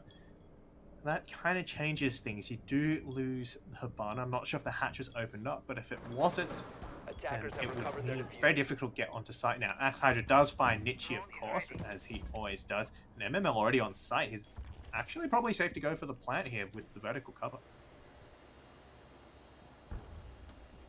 Yeah, look, Plant's going down. 3 versus 2. Distance and Peepo once more find themselves in a clutch situation. I don't know where it's going down, it seems. They're looking around, but it is going to hit the floor now, and MML is going to be caught looking the wrong way. However, in the post-plant positions they found themselves, Axe Hydra and his teammate Pluto are in great situations to lock the covered. Window jump out covered. 20 seconds remain. Nades to play with for Axe as well. He's got 2 in the pocket. Can deny for upwards of 5 seconds each. The run out there. Pluto's good to collect it. It's all up to Peepo. She's looking to get aggressive out the main door. Spotted by Axe. However, not connected onto. And Pluto's good for both. RMIT Black. They fire back with an attacking round of their own. And once again, RMIT Black make really, really good use of this vertical. When they attack bathroom tunnels, they were willing to fight for it, even down to, 2v2, trying to get that control. And you can see for good reason on border, that vertical control is so strong. MML able just to waltz on into sight. They didn't even have workshop control. They didn't need it. They just covered from the vertical. They got the door. They got the rotate. That was it. MML got the plant down. So really, really well played from RMIT. A little, shaky here or there for both teams, but we do end on a 3-3 half. Now, RMIT Black get defense, usually the more favored side when it comes to newer maps, but RMIT Black have shown good prowess on attack as well, and now it's time to see if they can match that on defense. Yes, Bud, so far it's been a pretty solid game, but I mean, I don't know. I think we still are on for a very possible split here. Either or. It's definitely getting spicy in the server right now between these two teams. 5 seconds to insertion. Attackers are moving out to locate a bomb. Oh, okay, Pluto. It's going for drone spawn peek. He's gonna go for drone spawn peeks. That's new. Does deny 1, maybe a second. He's going 8 and 3, so who can blame him? He's feeling good. He's gonna go for a detention run out, I think. He's thinking about something, that's for sure. Whether or not he wants to get aggressive or not. But look, 3-3 on the split. RMIT now going to the defense. Arguably, it's where they looked a little bit more comfortable in that last matchup. I think you can agree. However, I don't know, Swinister, if Goof can pop off like he did on Oregon without getting punished as much as he was, this could definitely be another overtime game. Yeah, the map is a little bit smaller, so Swinister have less territory to take, and that is, I suppose, one advantage to attacking here. You don't have as much to worry about like you do on Oregon. So certainly a good start. Not that though. MML finds 1 distance falls as well. Rico and Peepo downed. Oh, he's got the pistol out. It's what just happened? Goofed finds 1, but at this point, is it worth it, Spud? No, Pluto's there. A flurry of kills, and the round is over. Just like that. And I said this is where they looked more comfortable, and I guess indeed it is. Definitely comfortable. Definitely quite comfy, Spud. RMIT Black, they take a lead by storm on that. Yeah, sometimes you got to kill Goof first, sometimes you kill him last. He was the last one left alive, and look, he's goofed, but at that point, what can you do? You're still outside the building. He hadn't even made it into the building. That was how fast that all went down. Yeah, distance. Sorry, not distance. Pluto holding onto that top east stairs position. Unfortunately, I think the timing from Swinister on that push just wasn't there. You do need to push both ends simultaneously, otherwise it turns into a 1v1 fight. And Pluto was more than happy to take that. Thank you very much. And 3 players just like that. MML finds 2 as well. And the last one, of course, was Goofed. So RMIT Black put themselves up another round.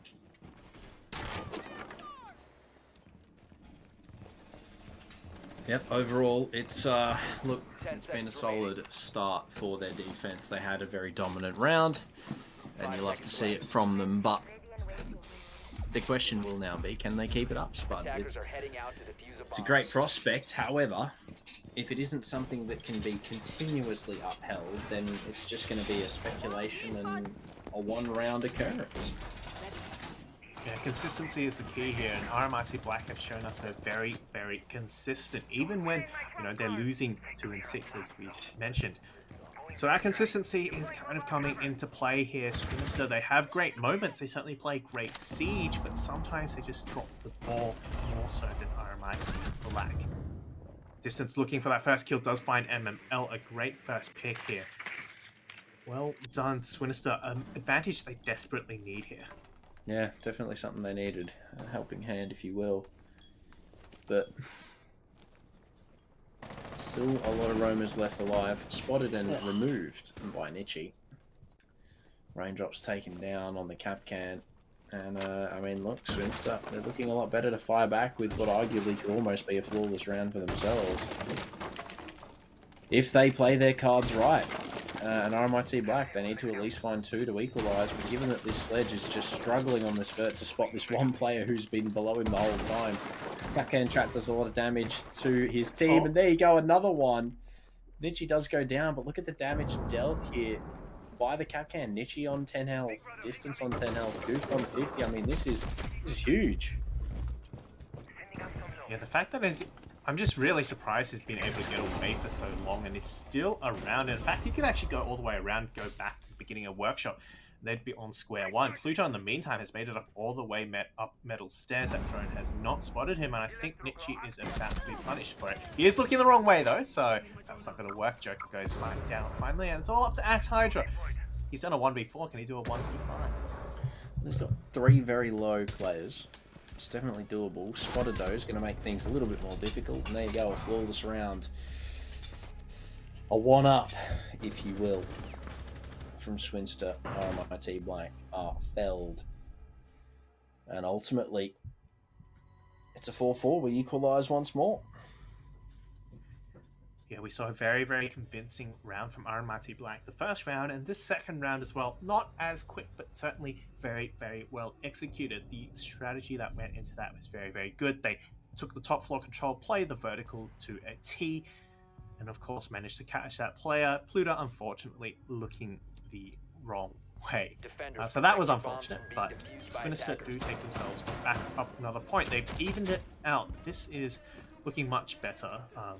Despite the loss last map, they certainly have picked things back up and look potentially to take this to the third map.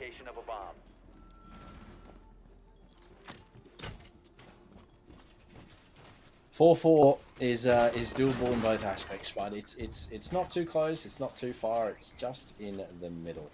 And look, it's a struggle right now for both sides to find a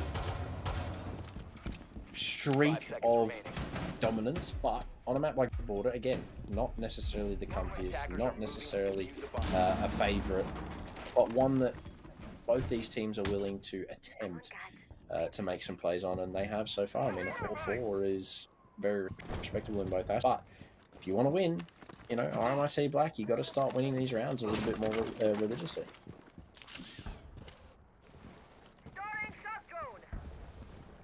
Once again, moving over from the top floor. It worked very well for them the first time, and there's no surprise. They're going to try it again. Just wonder if there's going to be as much presence upstairs, or if they're going to focus more on a kind of horizontal hold. Having said that, Armory Wall is completely soft, and Goof is probably going to get free entry into that Rico as well from that archive window, or the player based at the back. Goof does find him, and then that's it. I think that's top floor control seeded pretty much to Reloading.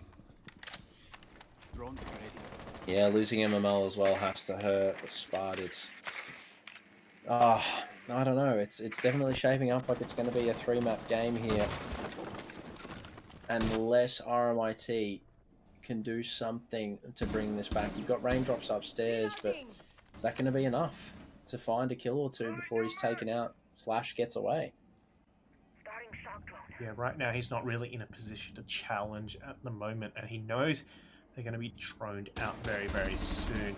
There we have it. The drone might not have spotted him, but that certainly will have given him away. Now he's being pinched from 3 angles. Does find the buck and the diffuser for his troubles, and a Twitch drone with it. So he's going to hold, stick his position. I'm not sure if that's the smartest move. The C4 might catch him. Does fall back now, but he's on from 2 angles. He's going to be felled. Top floor control well and truly given up. Yeah, unfortunately for RMIT, Black Axe Hydra as well in the process loses a lot of health as well. Distance to take down Joker. It's all falling apart right now for RMIT. Black, Pluto, he's going to knife instead of shoot. Unfortunate for him there. Possibly looking to try and press crouch or something, but just missed the button. Axe does find one. Pluto on the cross here could be good for at least another, but it's Goof to shut down Axe. And very quickly on low health, Pluto left in a 1 versus 3. The kid now going down. Line scan as well. Nade to block his position. Can't quite cross. Has to go into this 1 versus 3 in the post plant. Has to pass the first cross, and he's not even going to do that. Goofed is there, and he locks it down. 2 very, very convincing rounds of Swinister on the attack here. The bathroom telesite just not working out for RMIT.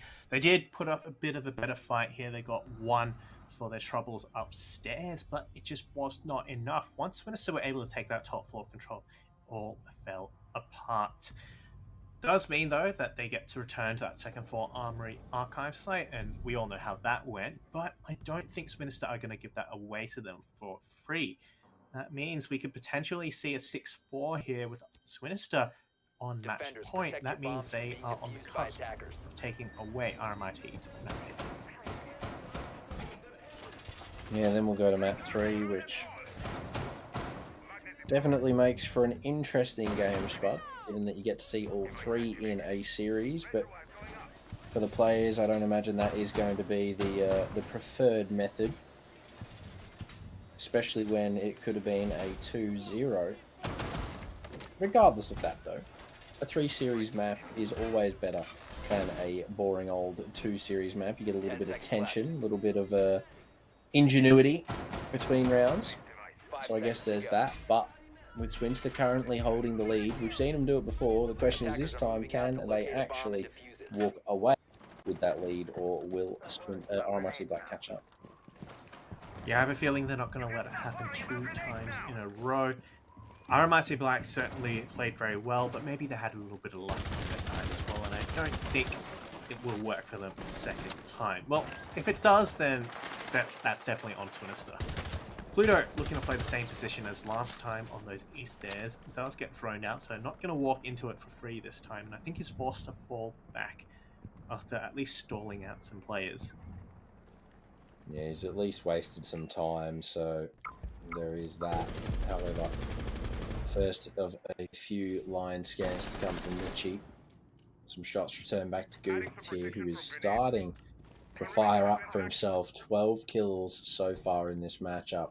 Having an absolute heater at the moment, but I mean, look, RMIT, as long as they can find an opener, just the one, they'll be in good positions to make something happen here in this matchup. But with Axe taking some damage, I'm assuming at the top of East, things not looking too good here for RMIT as the time slowly trickles away.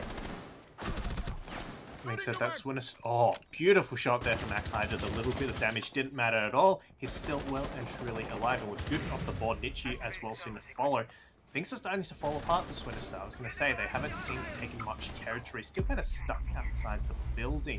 And that's going to keep them further out without their star entry to spearhead the attack. They have gone the back wall open, but there's not going to be any pressure from this armory side. He is still not firmly under their control yet. So they still have to worry about that. 2 kills. Pluto to find 1 Nietzsche as well, but distance trades it back.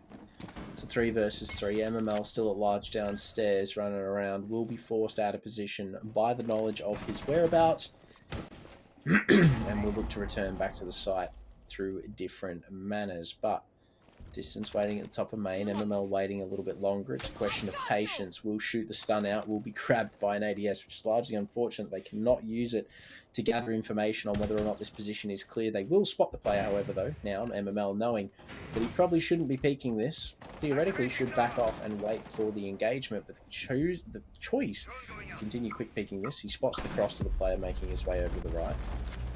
Won't have to worry about the fight. 20 seconds remain. Swinister will have to look to execute soon, but MML and Raindrops find 1 each respectively. It's now all up to Peepo. Can she clutch it out? She did it in the first round. She's looking for another 1 versus 3 here. However, 12 seconds left, 100 HP. The AK-12, especially in the hands of someone as capable, is doable, but it's Joker through the wall, comes on out, says hello, and drops her on his way through. defense equalised once more. Yeah, as we mentioned there, the attack there did seem to stall out.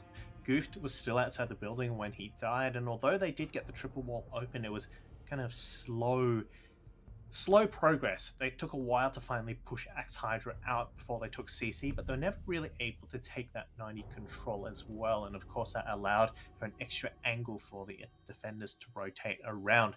So yeah, we saw that despite their best efforts to take CC, they were kind of stuck ultimately in offense. Came this kind of long grinding battle, and ultimately it did wear down Swinister to the point that RMIT Black are able to take another round.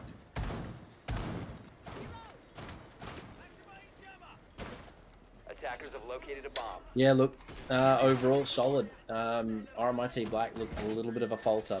However, Swinister, they had a pretty good understanding of what needed to be done, but Axe Hydra pretty much single-handedly locking out that round, found that kill on the Goof. It was a big opener. MML as well to trade with another on the distance. Just kept it going and ultimately really cemented the win there for them. So it's good to have solid teammates that'll help you play on those crosses, and for RMIT Black and Swinister, they both are in a very similar boat. Well, Bathroom Tellers didn't work out at all for RMIT Black. They lost 2 defenses there, so of course they will choose to go to that Ben's Workshop. Another site that you can play from the vertical, but the site is directly beneath Armory this time, so that's going to be a bit of a worry. MML looking to get aggressive, almost caught out, does get tagged and shot from Goof from this window. So aggression does not pay off, and with no sign of a trade, that's certainly an advantage given to Swinister.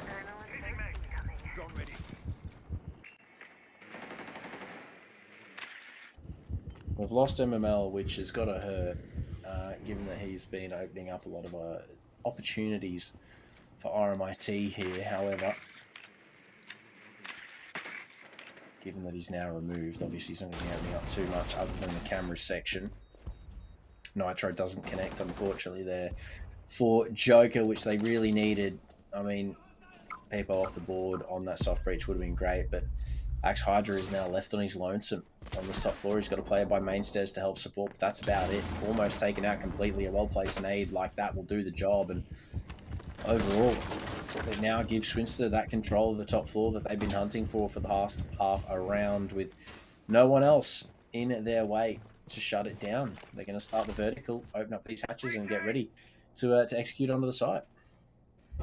Yeah, for both these teams, taking the top floor has been so important, and it's worked almost every single. So it's no wonder that both these teams are dedicating such heavy resources and effort into taking that top floor. However, RMIT Black do end up on the worst half of that. They lose 2, now 3 players with nothing to show for it. No top floor control, no time, not a lot of time wasted. Pluto does find one on the distance, but will it be enough? Yeah, look, it's not looking good for RMIT, especially now with Goof taking down Joker.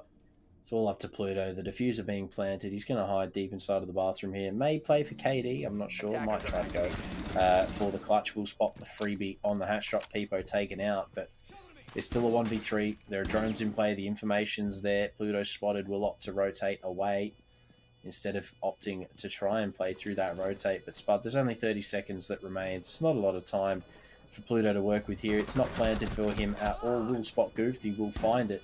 A very capable player, but on low HP. You've got someone on the rappel. You've got another outside with only 20 seconds to make it happen. It's not exactly looking very promising at all. There you go. Nitchy there. Closes it out. Swinister. Another round.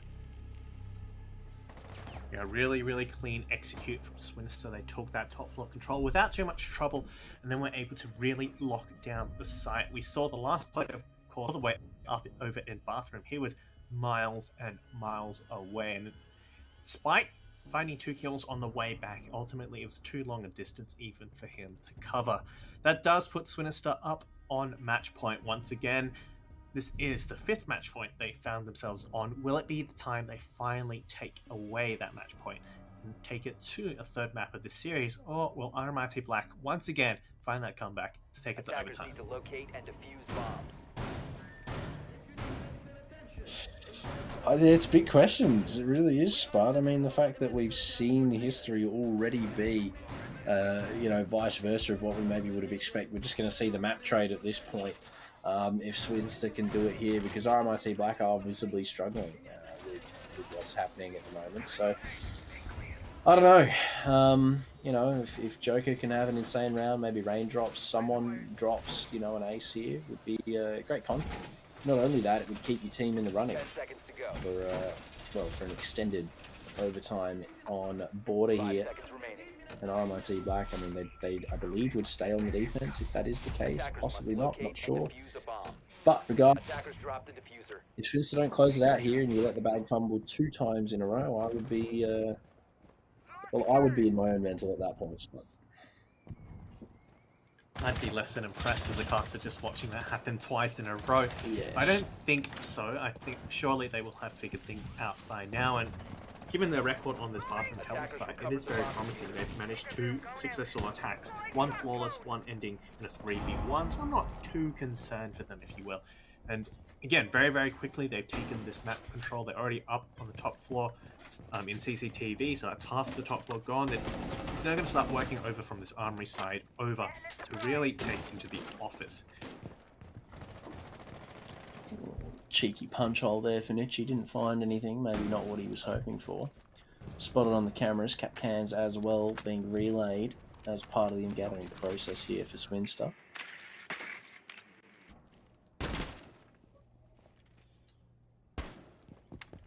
Not really too much going on in this mid-round. Just control gaining for Swinister at this point. They're just looking to try and lock positions down, play for their own safety.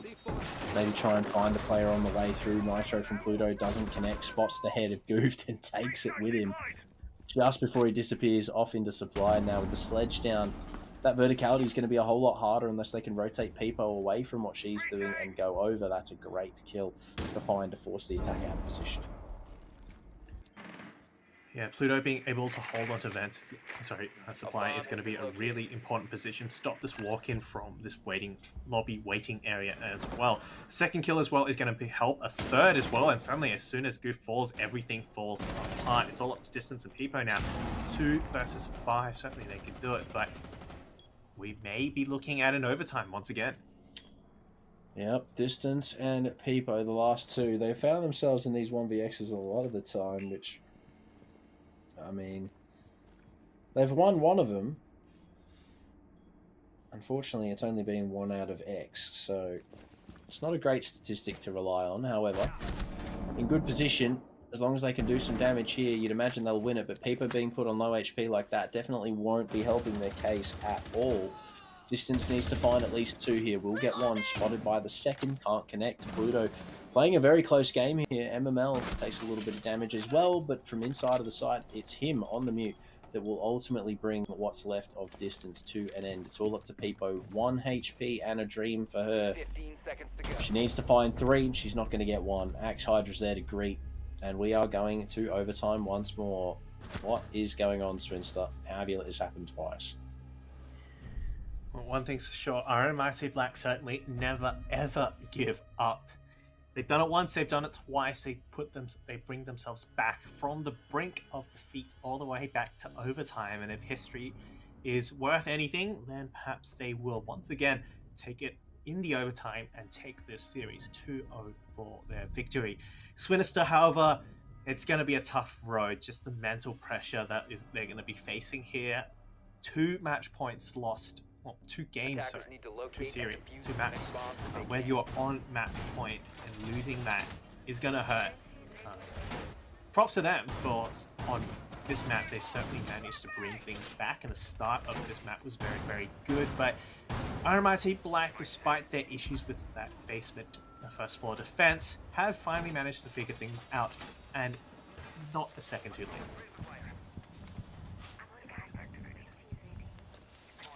They get defense again. They're somewhat comfortable on this side. I'm just, for their sake, hoping that they can make it work. They've been on the brink twice now, Spud. And the fact that they've been able to hold on for so long it's crazy. It is crazy. Pluto's on 18 kills.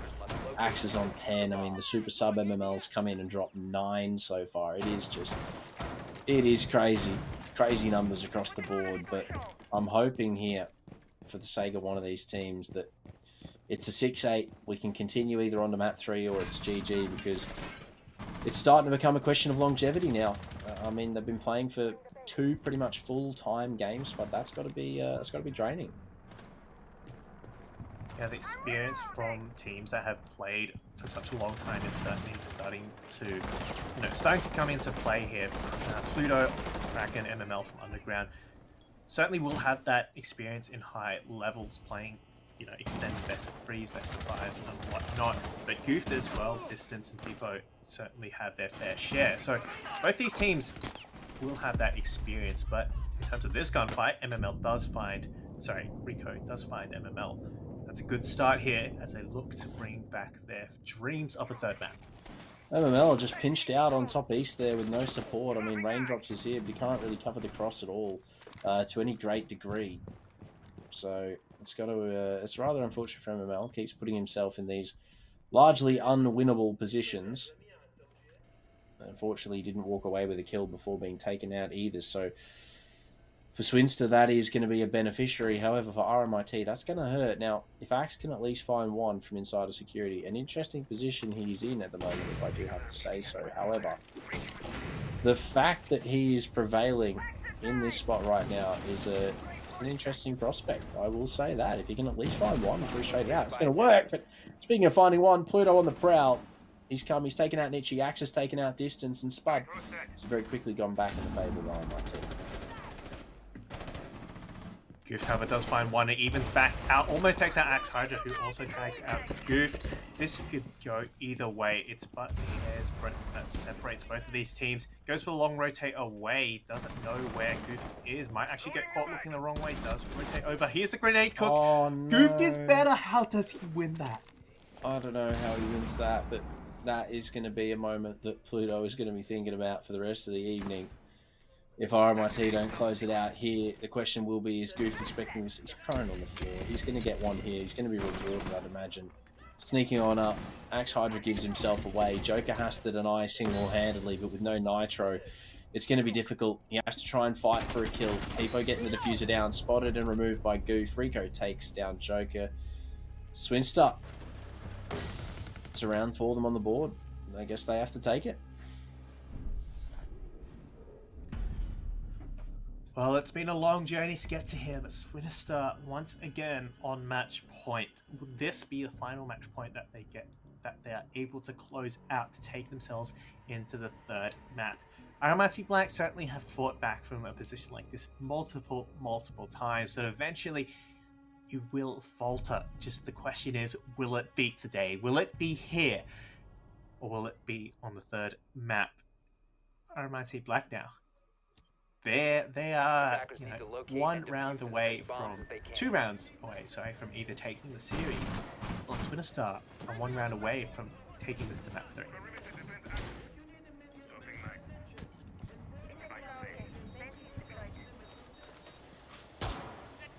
But it's getting interesting. It's getting dire out here.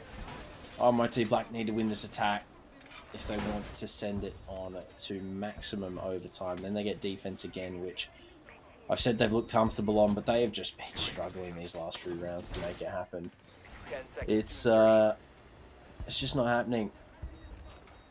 I don't know what MML's on about in the chat, if I'm being completely honest. However,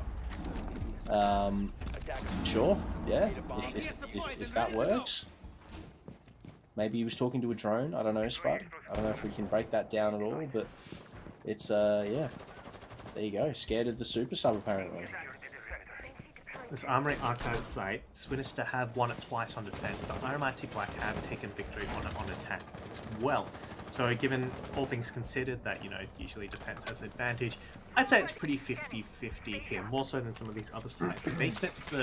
Middle 4 sites just do not seem to be working. The vertical is just too strong here. So will RMIT Black be able to finally crack this defense? They need to do it a second time in order to take it to the maximum overtime.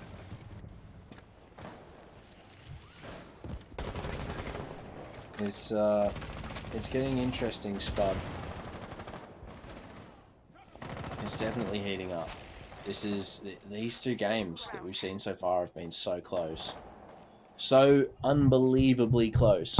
for both sides of the spectrum. So Attackers' bomb diffuser has been we found. can keep that up. Attackers have recovered their diffuser. Obviously, it will lead to a great matchup. Now, the player just by the single wall not spotted out there. However, now may have been spotted. I'm not too sure, but someone has definitely not been drone inside a fountain, which could spread problems here for RMIT if they're not careful. The jump out could be huge for Nietzsche. He just needs to commit to the bit. There's two there waiting for him. He's got that player on drone. If he jumps out here, he could be good for at least 3 on this right side, but I don't know if he's wanting to jump out. I don't know if he's waiting to jump out, but he's in such a advantageous position here as Rico takes down AOL. I mean, Pluto to fall now too, unless he's revived. This is looking good for Swinister to send us on to number 3.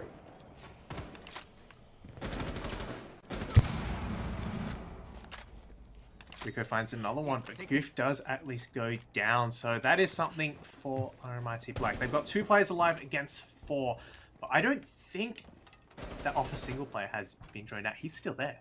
I think he's still there. This could be the end. This could be where RMIT Black finally falls and Swinister. Yes, they do. Nietzsche. Unless Pluto won't be now. It's all up to... Here we go. It's going to be map 3. Yeah, it's going to be map 3. It's going to be map 3. We're on the chalet, ladies and gentlemen. And Rico, look, he fought. That's because he wasn't using Warden Pistol.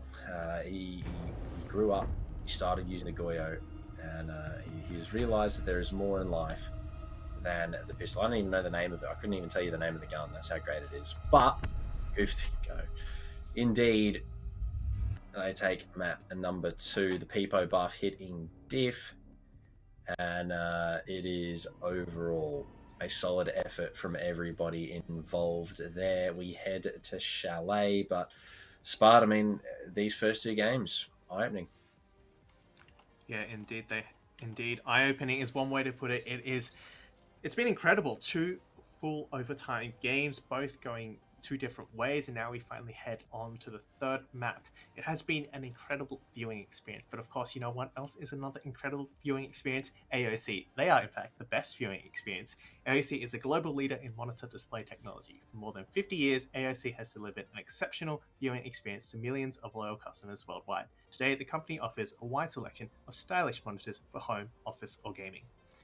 So, with that being said, we will go to a short break, and we'll see you shortly for the 3rd map on Chalet.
I just can't let you go.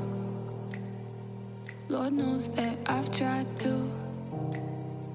You said I was the only one. No one likes being lied to. You made this mess and left me with the pieces. Now I wanna burn all the bridges between us. I can't focus, I can't forget. I've been thinking too much lately. I just need to clear my head. I just need to clear my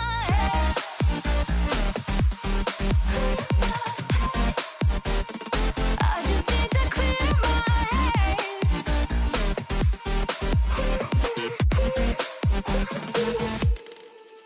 I've been stuck on your memory, but it's not like I need it. And we may have some history, but we don't have to repeat it. You made this mess and left me with the pieces. Now I'm gonna burn all the bridges between us.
choices you made, did you make them again, again, again, again? All the lies that you told, did you believe in them? All the choices you made, did you make them again, again, again, again, again, again? All the lies that you told, did you believe in them? Again, again, again, again, again.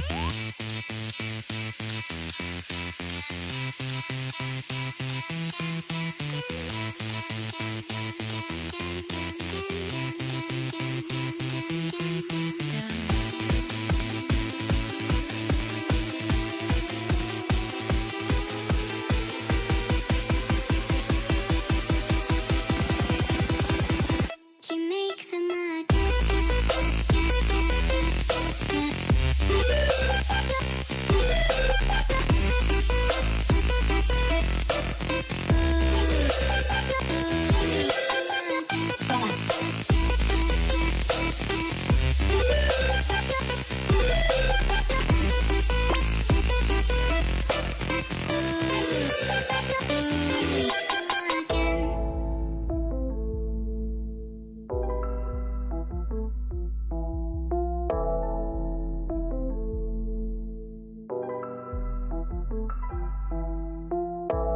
choices you made, did you make them All the choices you made, did you make them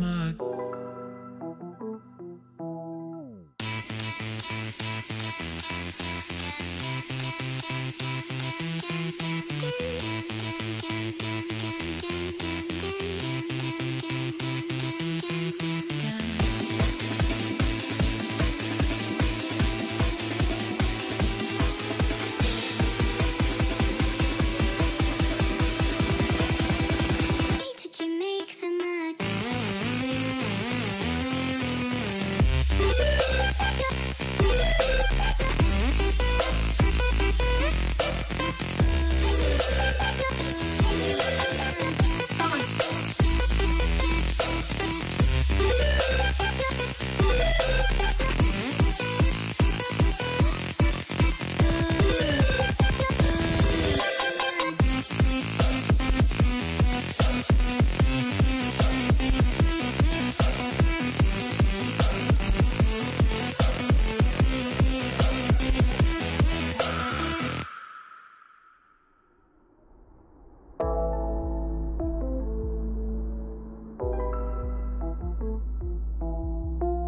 All the choices you made, did you make them again, again, again, again?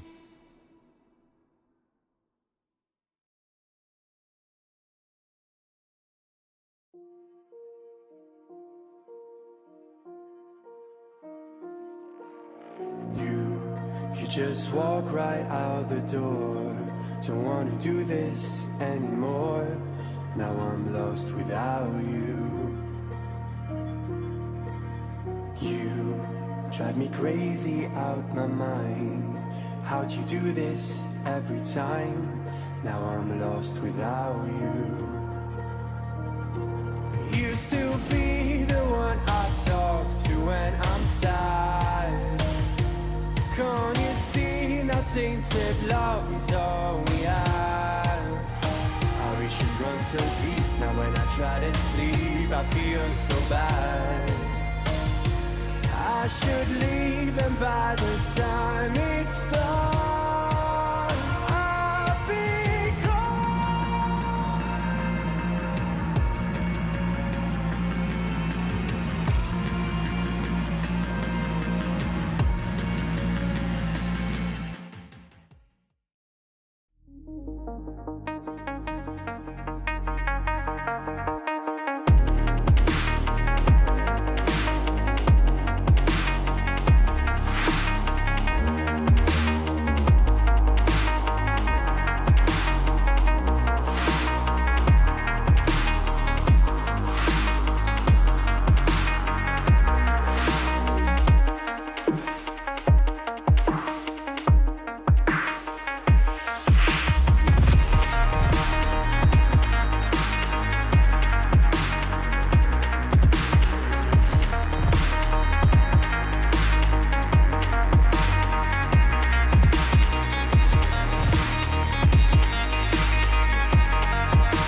Hey, I'm Where's Danielle. I'm a cosplayer, streamer, AV tech, and a massive Destiny fan. I'm gonna check out how Destiny 2 runs on the Nitro 5.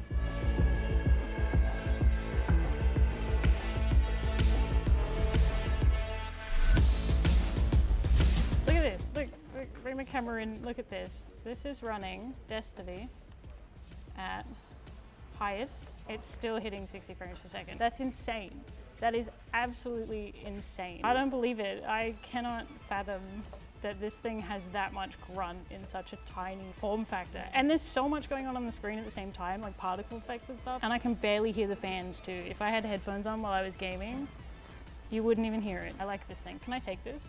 Will you guys mind if I take this? Like actually, hold on. Is this plugged in? This way, smooth, get away. It's fine.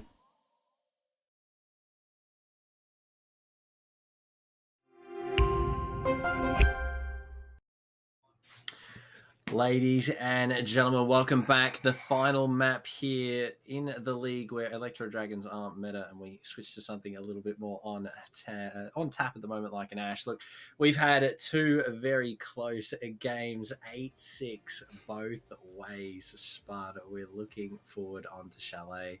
I don't know if we're looking forward to it. We're definitely looking towards it, but I don't know if we're looking forward to it. 2 max overtime games. That's, well, very close to max overtime games, 2 rounds off max overtime. I mean, it's just crazy. Yeah, it's been a slog for both of these teams. Of course, the first map went 8-6 in favor of RMIT Black after they won 6 rounds in a row, coming back from a 2-6 deficit. Of course, Swinburne weren't quite done yet. They did take RMIT Black's map pick. They took that 8-6 as well.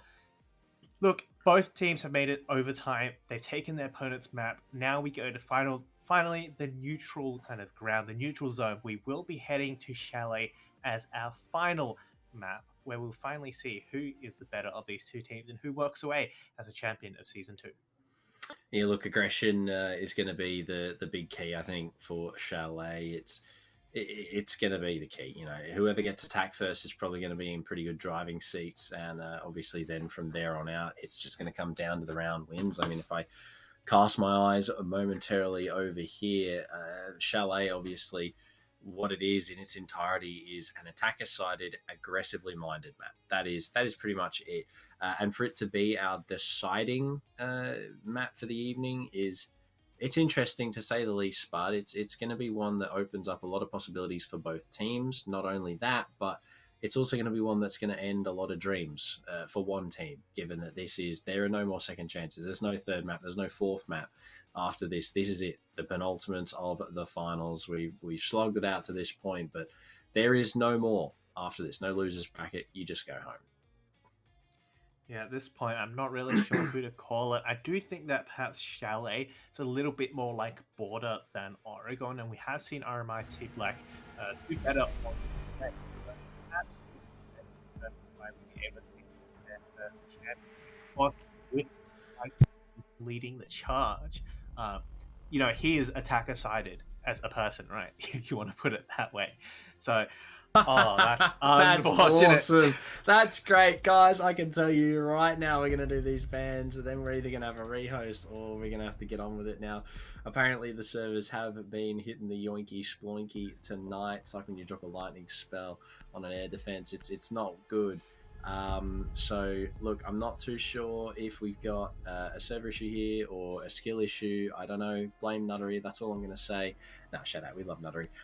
But Osa to go, Thatcher to follow. We've got Alibi as well. They're just target banning goofed here. We've seen it happen before. But yeah, look, one more ban to come out. Probably going to be the Valk. Maybe an Azami on Chalet. It is going to be Cade. Okay, I'll stick that where the sun doesn't see it.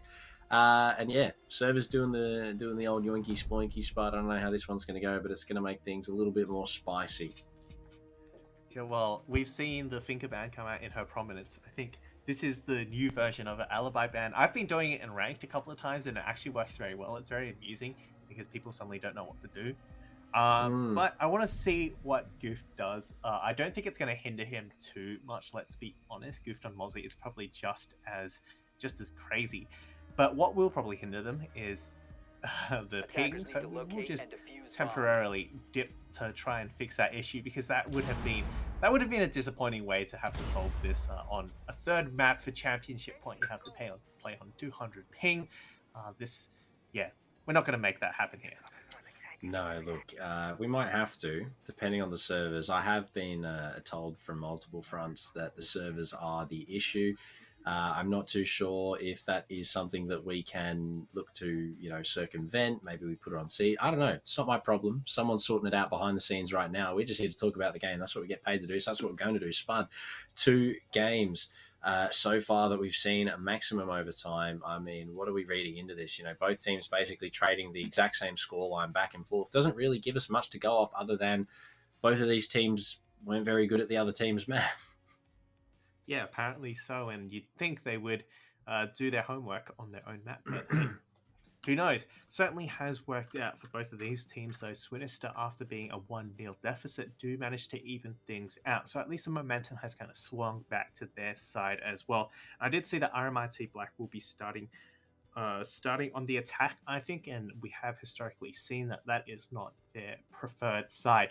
Mind you, though, they did actually start on attack on Oregon. They chose that themselves, so who knows. And perhaps I think that RMIT Black, as an all-rounder, they have a more aggressive style when you combine everything together. I think Swinburne is more just goofed leading the charge. I may be wrong, though. Maybe we'll see they'll take a step up here on Chalet, and all of them will become more enabled to take that aggression. That is something I would like to see. Perhaps not so much seeing whether Goof survives or not as the deciding factor of the round. Yeah, look, I know we go on about it a lot, but the players that we highlight individually from these rosters are, there's a reason we highlight them, right? They, within multiple play days, across multiple seasons in some cases, they're the best, right? They are some of the top players in not only the Uni League, but leagues elsewhere as well.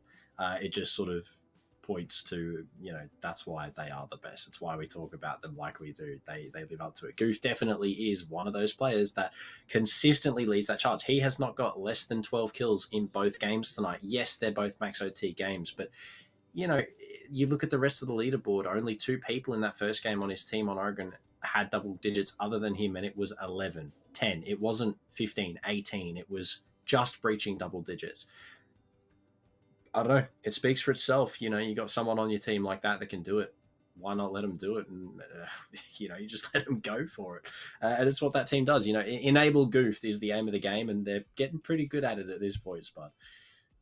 Certainly. RMIT Black, though, aren't slouches themselves either. They have some really, really good players. We've talked about them as well. Axe Hydra, on playing that Frost, is not often playing that entry role, so to speak, but on Sledge, on Frost, he does do a lot of work, and he does get a lot of kills. And I think it all comes down to the fact that he's able to IGL as well, bring the team together, and you see other players as well being able to put up the numbers. Pluto, we saw, do a lot of damage on border as well. So although they might not have single individual as flashy players, when you put it all together, it is still a very, very potent force.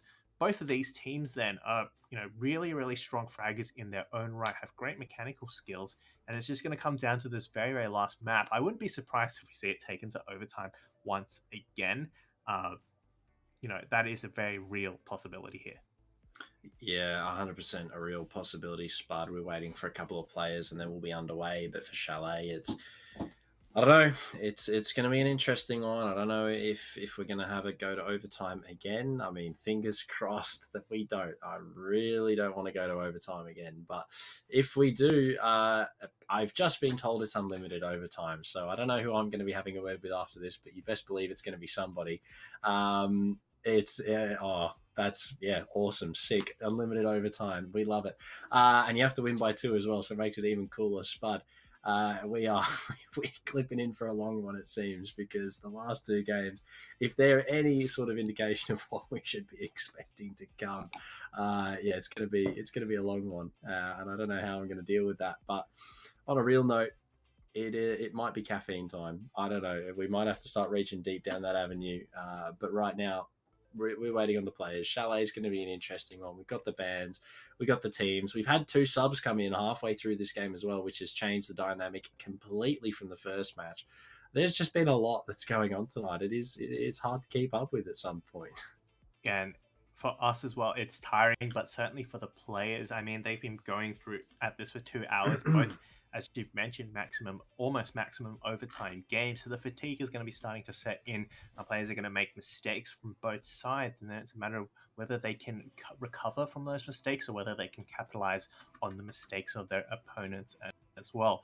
So while we might not necessarily see like perfect siege from both teams now that the fatigue, the tiredness is starting to set in, it will still be very even siege as both these teams are trying to fight it out for that very last map. This is, of course, the grand final, the last one of the season. There is no other option here. You either walk away the winner or you walk away as a runner-up. There's no second chance. So for both these teams, a lot on the line here, and certainly very tired at this point. Also, just very quickly, while we're here twiddling our thumbs and rambling on as we do usually, thanks to our sponsors, Predator, AOC, RIG, those guys, they're really out here doing us a solid. So we do want to say thank you to them as much as we can. And I think it's a good time in the downtime. We're not doing too much else, Spud. So bottom of the screen right there, if you're interested, go and check them out. They're all available 24/7. You just got to give them a little Google and you're pretty much set. Go and check all the stores out, see what you can find. Coming down to Christmas, obviously, got to get some shopping done. But Spud, I look at this point, I think we're just going down the avenue of how was your weekend? What'd you get up to? But it's you know what I got up to? I was waiting for map number 3 of the AEL finals, just sitting here on the servers. I do want to send an email to Ubisoft. I'll see what I can do, guys. But that's what I did on my weekend. Looking for map number 3. But I'm gonna write that on my gravestone as well. Yes, died waiting for map number 3. 2022 season 2 AEL Uni. That's how it's going to end. Yeah. I'll be an old man. Siege will have long died and gone, and we'll still be waiting for map number 3. Maybe that's why we don't see the map. Maybe eventually Ubisoft just decides to shut everything down. That's it. No more. We're not going to see map 3. We'll never know who is crowned champion.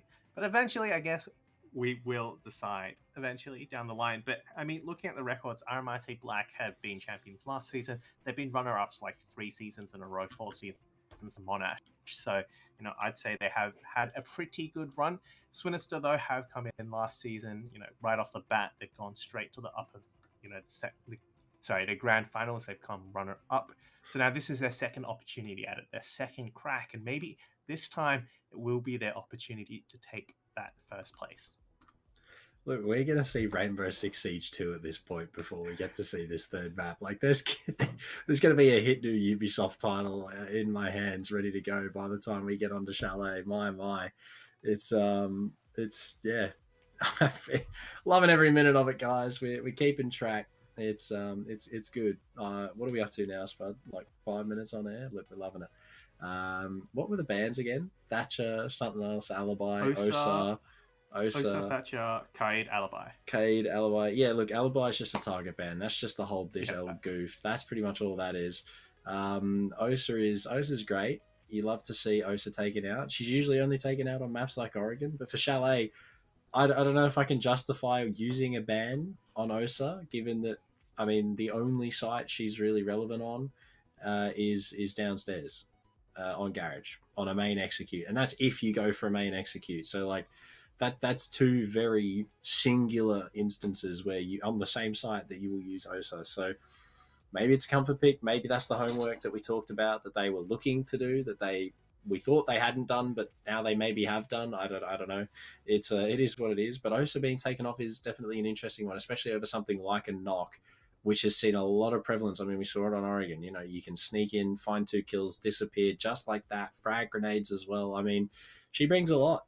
And the fact that she stayed up on a map like Chalet is definitely scary. Come in from the bottom floor, make your way up one of the 2 staircases now, as opposed to just 1, 3 even. Sorry, that's a lot of maneuverability for someone as strong like that. So taking Osa out, maybe not the smart play, but I guess we have to hope that they know more than we do.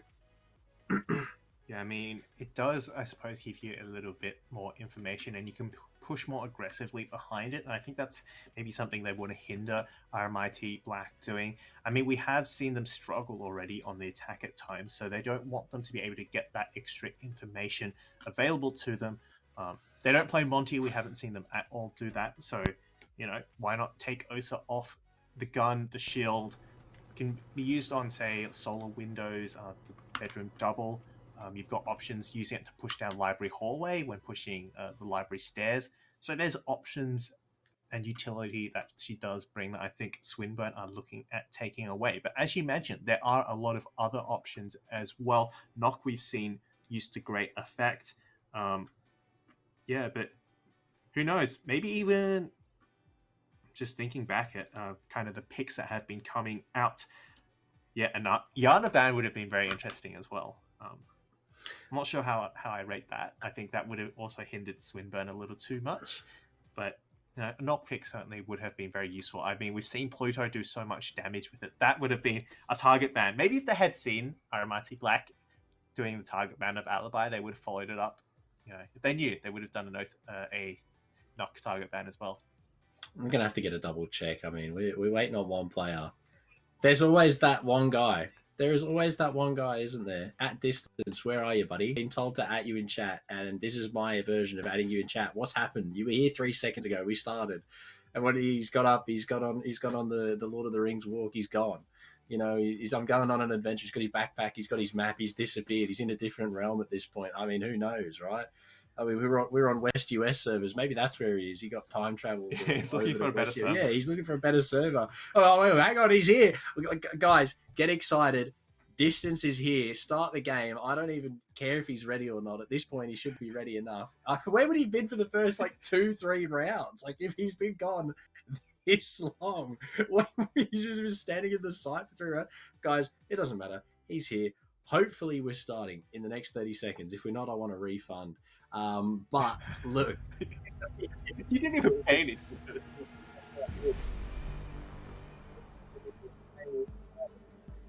Here in my headsets, the bans have been done. RMIT are back in here. RMIT Black are back in here, and MML. I mean, questionable, but look, distance, mate. That's just 5 minutes of my life I want back. So let's make this one quick.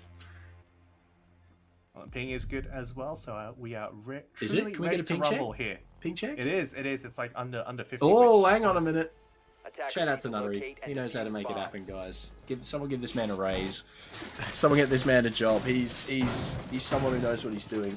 I mean, he's personally sent an email to Ubisoft. I heard him on the phone. Can vouch.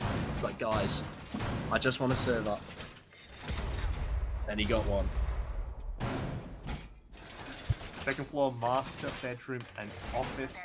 An interesting first site. We do see a lot of teams now choose not to go here. They use the middle floor site in the basement because it enables them to roam a bit more, but it's still a good site to work with.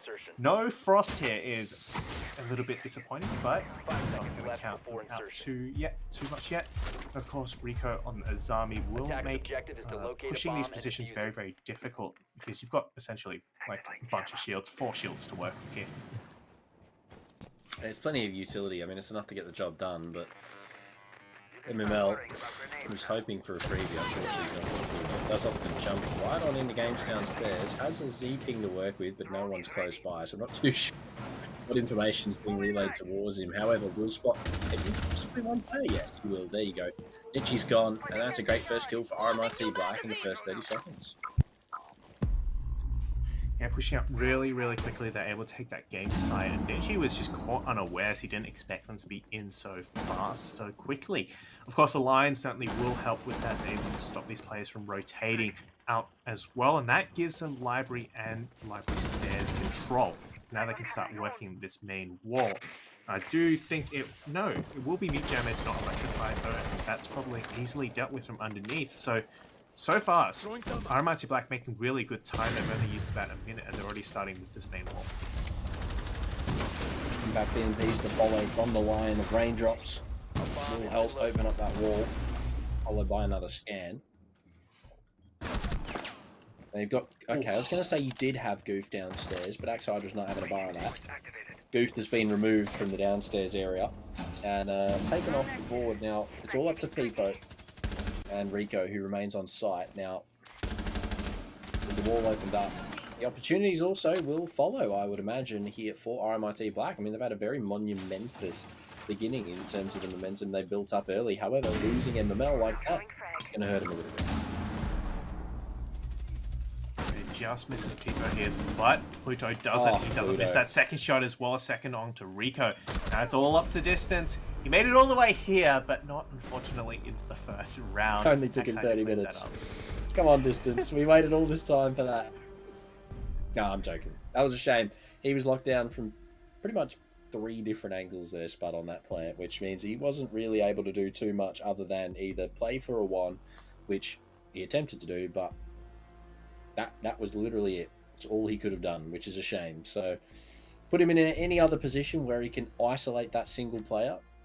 He's probably good to win that, to be honest, mechanically speaking, but when RMIT Black have got that set up as well as they did, it's just not happening. It was almost a flawless round for them, but unfortunately MML could not join him at the end there. And overall, a solid round for RMIT Black. Great way to start Chalet, but you'd imagine they've had a considerable amount of time to talk strategies before coming into this one. Yeah, we've spoken about mistakes being made from these teams, but certainly there really wasn't much mistake there with that round. I mean, losing a player there is to be expected. You certainly have contingencies ready to deal with it, and at that point, the utility had already been used, or he had done his job. He had cleared a player out and taken the territory early on. So RMIT Black a really well executed, planned and executed attack there that did seem to catch Swinister off guard, perhaps not ready for the renewed RMIT Black that would be ready for map 3. Yeah, RMIT Black have definitely been doing some conversing between maps here, it seems, in terms of what they want to be trying to achieve.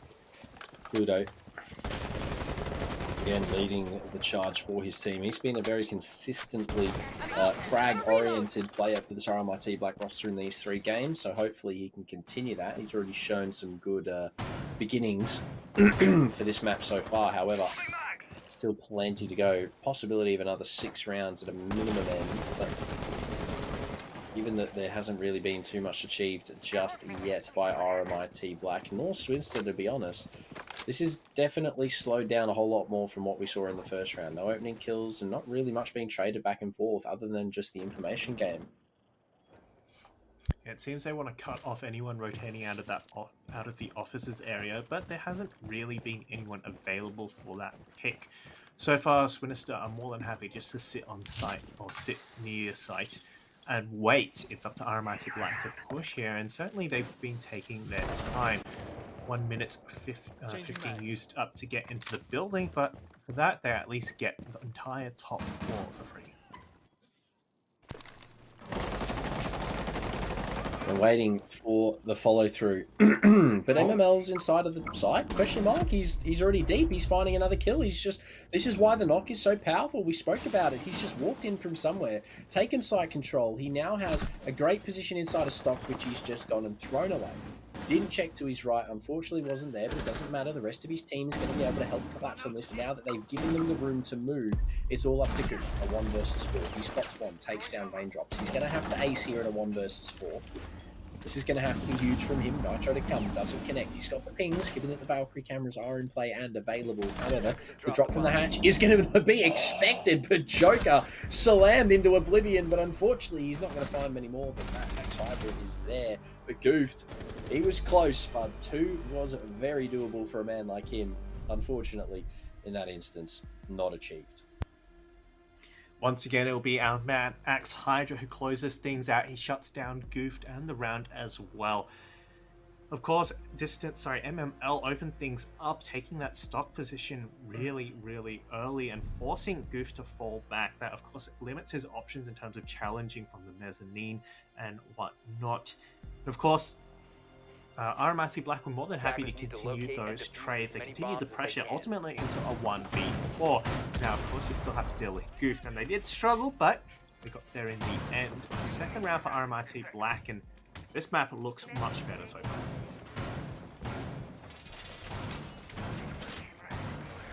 Looks a lot better. On the attacking side from RMIT Black, and I know we spoke about them not maybe being as confident on this side as opposed to defense. However, Spud, I don't think it really seems to bother them. I think the thing that makes them more comfortable is just when they get into that flow state. I mean, they are definitely approaching that, and if they haven't already achieved it, then they are very, very close. But they have just been popping off in these first 2 rounds. I mean, that was very close. Guth could have been the difference maker, but wasn't ultimately. And RMIT Black, it's all about consistency, and so far they've kept pace. Yeah, they've been able to play together and follow up on the advantage that MML opened up. I mean, we saw in the very, very first round of this entire series, right? We saw 2 early picks from RMIT Black, and there's no one to back it up. This time, they were able to make use of the space MML had opened, and they're able to collapse onto site. And although, yes, Goof did take out MML, get some picks, it wasn't enough. So I really like that adaptation from RMIT Black. It seems that they've taken a bit of time to warm up, but once they warm up, they're very, very good. Yeah, very scary team. And as well, Spud, we reiterate once more, MML, a great shot from him, Goof taken off the board. So no more clutching, and no more attempting to clutch for him, unfortunately, in these next few rounds. But, well, in the remainder of this round, sorry, rather should I say, not the next few. Who knows what he's going to do in the next few, but at this point in time, he's not going to be doing too much other than spectating. Ball now to be opened up as well. RMIT Black keeping up this consistency. Lion definitely seems to be doing some benefits for them, as well as the rest of the operators being bought. Just in tandem with the information game that they're playing, things are definitely looking up. X-Factor finds a second. It seems this site is a little bit claustrophobic for Swinister. They're not able to rotate around, and that line certainly has helped. Nice shot there from Pupo, but it will be raindrops to close things out. Again, with the trades that we talked about, now that they've got that piano position, they can go for the plant. It's free real estate. Yeah, Distance knows that there is someone close by, but it's going to be MML from behind. He finds the first, make it 2-3 for him in the round. RMIT, they're going to lose that one out. Sorry, win that one rather, should I say. But Swinister, look, it's not looking good on the defense. They're down 3 rounds. It is, again, an attacker-sided map. That could just be what we're experiencing here. But until we see a little bit more, Spud, at this point in time, RMIT, they're looking pretty solid on map number 3. Yeah, the coordination there that they're displaying is really the icing on the cake. Right? We saw Pluto taking that fight with Pipo, but then of course there was someone to back him up straight away. When they went for that execute, MML knew that was his opportunity to jump in. They were distracted, looking completely the wrong way, and that was enough to take those kills at the round. So really well played, that micro management, I suppose, from RMIT Black, micro timing, if you will. Whereas Swinister do seem to be struggling a little bit this time. They might have used up a little too much fuel in that last map, sorry. Struggling to find the picks they need here. 10 seconds left before insertion. It's, look, yeah, definitely a little bit of a struggle back and forth, Spud. It's, well, I say back and forth, it is actually really only a one-sided affair, if we're going to look at it realistically, given that not really too much has been achieved by the latter side. However, what we've seen from RMIT Black has definitely been a move in the right direction in regards to everything being achieved. But if they're not careful, as we've said, you know, this could disappear very quickly. We've seen both of these games go to maximum overtime with one team having an extended lead, but it all just disappears like that when it comes down to it sometimes. Yeah, good early map control here, 30 seconds, and they've already got that live recontrol the games as well. But Raindrops is the first to fall, and that's a Lion. Lion has been so instrumental in locking down these defenders. Now, the defenders are going to have much more room to maneuver, and especially with that basement player with Goose still on the loose. This could be where Swinister find their first round. Indeed, they are going to have to find that first round spot. It's just, things are going to be difficult. Losing the Lions definitely hurt them a little bit. However, as long as they can trade at least a kill or two back here, it shouldn't be too much of a hindrance. But there you go, Nietzsche with a one-tap. Takes out MMM, I believe, spotted on his drone, and that is that's going to hurt. Yeah, missed drone there. You saw him kind of hugging the wall, and they threw the drone past him. So that was unfortunate. But again, a kill that really should not have been given away from the free. And we saw really good coordination and closeness from these players, but they seem to have spread out a bit more, so they aren't able to get that frag straight away. Now, of course, they need to take this top floor control. We have seen RMIT like struggle when they don't take this top floor to clear out the site. So starting to run into issues here. With a minute left, they still need to start work the top floor and then exert that control before executing. Good kill there from Pluto. Takes down Peepo, but it's not who they need to be worried about right now. Goofed is the one on a tirade. They need to find at least one or two more here if they want to have an attempt at an easy execute on this site. However, I don't think that something like that's going to be largely achievable unless they can lock at least one kill out. Rico's going to be the first in a lot of trouble. However, Nitro to come. Possibly used a little too early there. Not too sure what the call was, but I guess it was required. As Axe Hydra snakes on round, he's looking to find the feet of the Mute or at least someone similar. 20 seconds remain. Joker's going to have to go for the execute. No one really to follow on round. Distance takes down Joker. So it is going to have to be a push onto the site. Distance to find a second. Takes down Axe Hydra. It's now all up to Pluto, who's been walking around the bottom of West Main hoping to find something, but it's going to be nothing. Distance with 3 and the round's over. Yeah, much needed time for Distance to show up. He does save that round. And again, that lack of top floor control seemed to have hindered RMIT Black. They weren't able to push that player out from behind the dining table, and then while they were busy doing that, Distance able to get the kill from that long angle. So a little bit questionable there, I suppose, from RMIT Black. Maybe they just didn't want to deal with the fact that there were 3 players upstairs, but certainly not one that paid off for them, as they do cede around Swinister. Attackers need to locate and overall a super solid round, Spud. One that has have discovered the location of a bomb. given a pretty solid footprint here, foothold rather, should I say, for Swinister. They've found themselves some momentum back into this match. They've put themselves back on track, should we say, and given that it has been a little bit difficult at the moment for them to get into that position, well, they've taken their time, but thankfully now they are here. 10 seconds left before insertion. One on the board is not going to be enough to win this match, but if they can find at least 2 before the split, they'll be on for a decent attacking half. Now, after all, this is an attack-decided map, and to be able to take this 3-3 on your defense certainly sets up the foundation for really good attack as well. And RMIT Black know this. This is why they've put on all the burners here. They need to get as many rounds up before they head into the defense. Having said that, we do know that RMIT Black historically are a little bit better on defense, so that might be something in their favor. Rico, though, still with a frost mat in pocket. That is unfortunate. Probably a bit dangerous to try and place it down on that window now, as RMIT Black begin their attack. Going down. No kills just yet. MML is at least looking for something. He knows that Goof is around. Now, with the alibi ban, he has gone back onto something that he's quite comfortable on elsewhere, which is the OG Aruni. Now, MML obviously looking to drone it out, play a little bit smarter this time than he did in the previous without that support. Will dedicate that.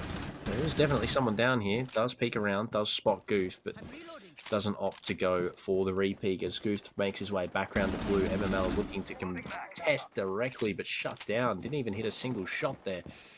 That's going to hurt RMIT Black a lot. Yeah, again, no rotation, refrag available, mean Goof gets away for that scot-free. Last time MML did so much damage just walking up these stairs, but this time he's not going to do the same, and things will be a little bit different here. Axe Hydra does at least find Rico for his troubles, but has the damage already been done with MML off the board? Yeah, especially finding Axe as well. Goofed on a tirade, running around, just clicking on some heads.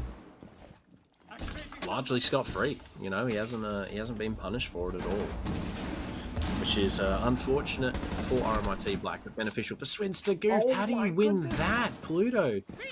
You got to hit those. And he's still just getting away with absolute murder. I'm not too sure what just hit raindrops there, but it was something. Just 48 seconds remains. Joker and Raindrops are going to have to go huge. He finally takes down Goof. Joker spots one inside of the bar, but misses the cross back to the left. No, this is not what you want. You got to find at least another one here for this to be winnable, but the hatch drop may be the only thing that can save them. If Raindrops can go huge right now, Joker yet to find a kill. This could be his opening moment in this match. But overall, things not looking good. 15 seconds to go. Raindrops drops to his death. It's all up to Joker now, but I don't think he's going to make it. Distance does. Fires some shots out, but Joker's taken down low. He does find one, but I think that's the round. He doesn't have time to plant. Peeper's surely going to be able to come around and take him out as he goes for that defuse. Yeah, he's going to save his KD here. Swinister take another round. Yeah, overall, a round that they needed. And to be honest, Spud, it was getting that way. I mean, as I said, if they can walk along with a 4-2 here, even if they lose this round, that's going to be solid. Provided they can get that 4. If they get 3-3, they're on. It's going to be great for them. But until that point, things are going to be difficult, which means they're going to have to bunker down here and look to really start doing some damage, because if they cannot, it's well, look, 2-4 on a split without that extra round to work with, that 3-3 for instance, would just be not beneficial.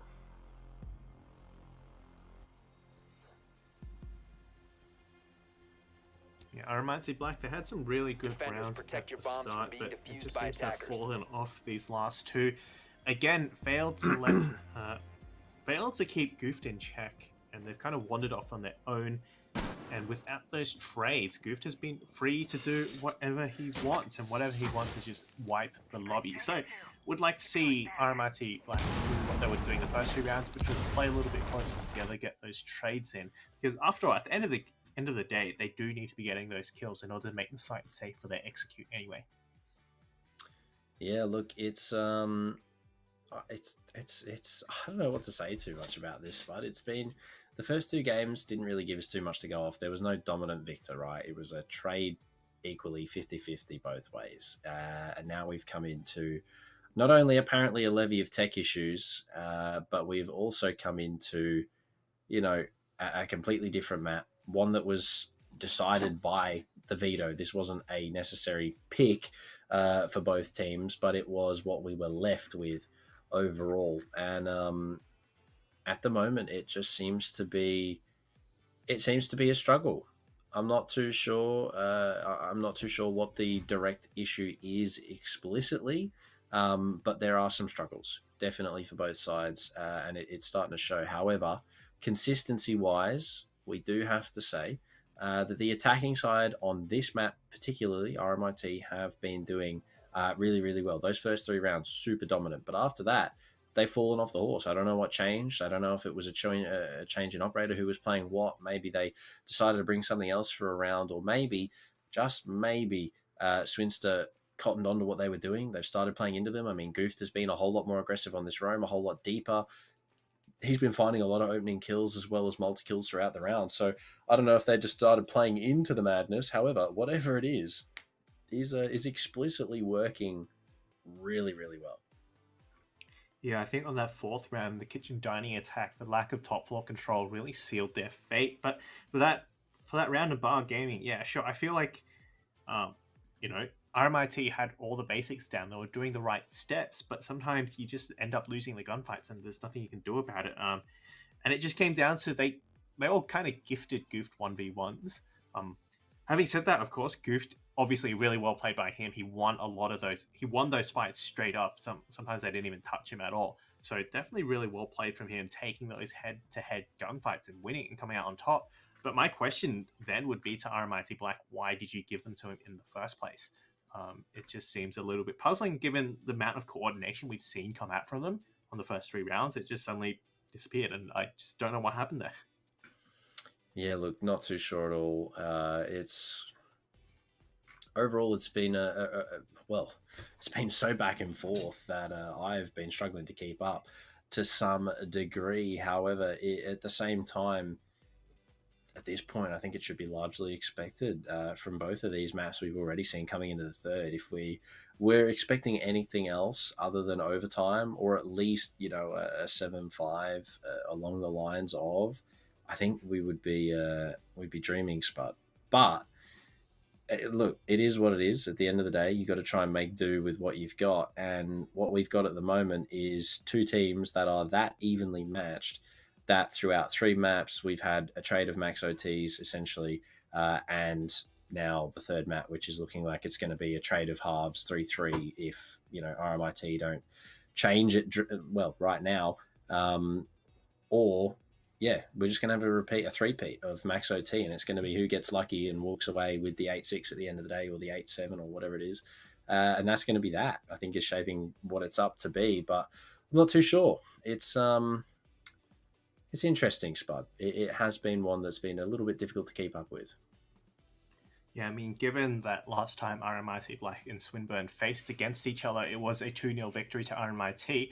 I think certainly Swinister have improved since then. And last season as well in the grand finals, I do believe it was a 2-0 victory to RMIT as well. So Swinister certainly have stepped their game up over the course of the season. They've improved dramatically, and now they're taking the fight right back to RMIT Black. They're very, very evenly matched. And yeah, at this point, we can't really say exactly who's going to win.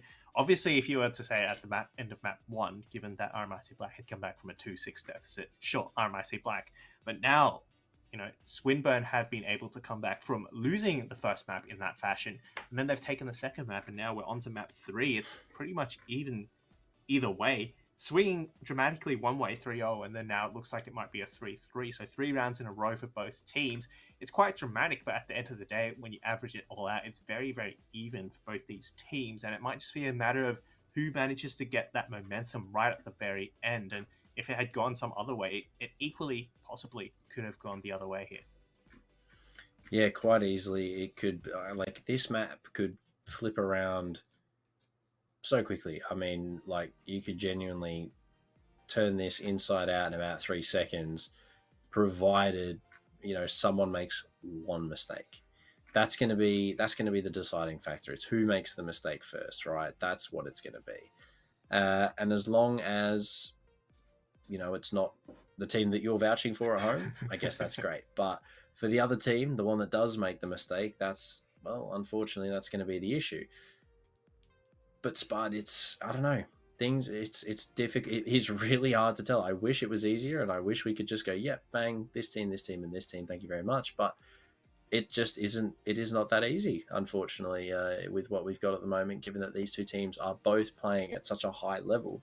It's really hard to figure out what we've actually got ourselves going into here, because Chalet is a map that can just change in an instance, you know, click, bang, and it's a completely different outcome. So I guess we'll find out. We're waiting on one player. This time, I believe it isn't distance. So there's that. It's Peepo this time. So thank you very much, Peepo. We really appreciate it. We'll make sure to send you something nice. But yeah, awesome. Love that for us. Spud, so far, we're at a 2-3. Are you thinking it's going to be the 3-3, or do you expect the 4th-2 at the half here? Look, I'm expecting a 3-3. That is my gut feeling here, based on the kind of the way things have been swinging around, if you will. But this kind of extended tech break might give RMIT Black a chance to recoup and kind of figure out what they're doing wrong. So if it wasn't for this rather extended break, then I'd certainly say it's a 3-3. You know, Swinister take this back to an even half. But just based on the fact that there's a little bit of cooling off going here, and RMIT Black might have a chance to through. That's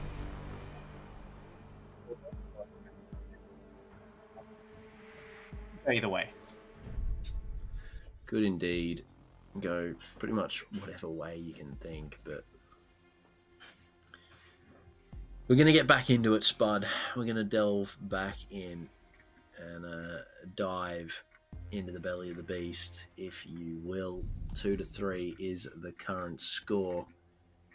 We head forward into the final round of this half, looking to make something happen here. It's going to be Swinster for the 3-3 hopes, but I don't know. RMIT, they're definitely in the driving seat. Yeah, that line pick has been working out very, very well, and we did see when the line was lost on that fourth round early on, it did appear to hamper RMIT Black a little bit. They've got a bit of backup now. MML has switched to the Sophia, and I do like that new innovation. Maybe it will keep Duke in check a little bit more because his 10 seconds remaining. ability to move around very, very quickly has been one of the 5 pain seconds points to go. for RMIT Black. So I think that is a direct response to that. Attackers are moving But yeah, out to locate overall, bomb a very, and very defuse it. solid lineup. Have all the tools necessary for this Master Office hold. I'm sorry, attack. And both times they've attacked it, they've been very, very successful. So if history is to repeat itself, this can be a 4-2. Yeah, look, it's doable. Very doable.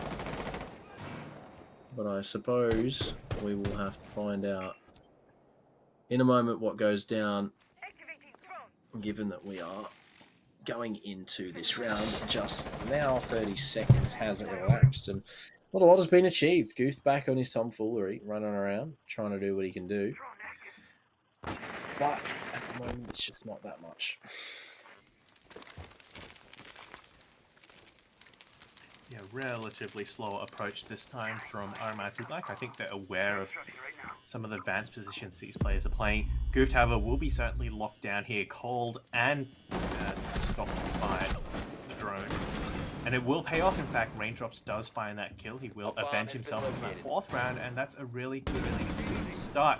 With that, they've taken the library control again relatively quickly. It was slow at the start, but again, roughly about the 2 minutes. 1 minute 45 remaining. They've got that top 4 control. They can start working the wall. Wow. Okay, Pluto finds another. Nichi falls just like that. And things looking up here for RMIT Black. Some good momentum, some great picks as well. Goof down, Nichi down. I mean, that's two big players. Distance does still prevail, someone that they will have to worry about. However, the rest should be relatively easy cleanup given what we've already seen from RMIT Black. So as long as they can keep that up, this should be their round to convert. But there's still plenty of time for Swinister to make a play. Yeah, Rico being able to move up aggressively to the half wall might change things, but Pluto does end Hugo's line. So now Rico might be in a world of hurt because he's going to be hit from behind. He does find one for his troubles, but that's Hydra. Again, he'll be able to find the kill. Raindrops closes the distance. RMIT Black make it a 4-2 half. Yep, there you go. The momentum in the off-season, well, I guess you could call it off-season. That's how long we're on tech break for, let's be honest, at this point. But, look, let's just stick with it in the off-season. They had plenty of time, literally, to talk about what they needed to do, and they got it done. I mean, they've locked down a lot of issues, apparently, or at least it looked like they had, Need to locate and defuse and just bombs. made way into the site. Found those 2 kills, isolated Goofed, I think, at the beginning there, and just pretty much ran with the momentum they gained off that pick. So hats off to them, you know, make the changes during the off time and continue with it when you get back into it. But the question now, once more, again, Spud, can they keep it up? I know we keep saying it's a broken record statement, but 2 rounds lead is not a lot. They need 3, maybe 4, maybe 5, win the game even, and then, you know, Bob's your name. You're set from there. Can they do it? Big question. 10 seconds left before Yeah, something I think that RMIT Black figured out a little too late perhaps. That seconds left. Swinister, especially Goof, does play solo run. If they're able to isolate him, as you mentioned, that's when the damage is really done. It took them some while to get that. They got the line scan, they got the Dakabi calls in, and it worked. It worked a miracle, right? Goof was locked down before he could do anything. So is Pluto here, I think, on a spawn peak. Maybe he had a pistol. If he had a pistol, that's probably why. But good start from Swinister. RMIT Black probably giving that away. Oh, no, he had the SMG. All right. Well, Pluto's dead. That doesn't help at all. I'm not too sure who was the one that actually took him down. I think it was Rico. Rico. Yeah, okay, wow. There you go, Rico. Getting the job done. MML maybe spots the head of that player. I'm not too sure if he actually spotted Nichi there or not, but if he sticks around, he might be good for at least 1 kill. No, I don't think he has realised that that player's there. The Frostmat has been heard. The Nitro, unfortunately, not connecting, but has it been spotted? No. What's Nitchy watching? He's okay. Yeah, awesome. Oh, he's trying to get that frost mat on the window. He could have killed MML like 3 times there, but just hasn't. And with the Nitro below as well, MML's in such a good position to lock this out. Does he know there's a player on his window? It doesn't seem like it. And there you go, Rico.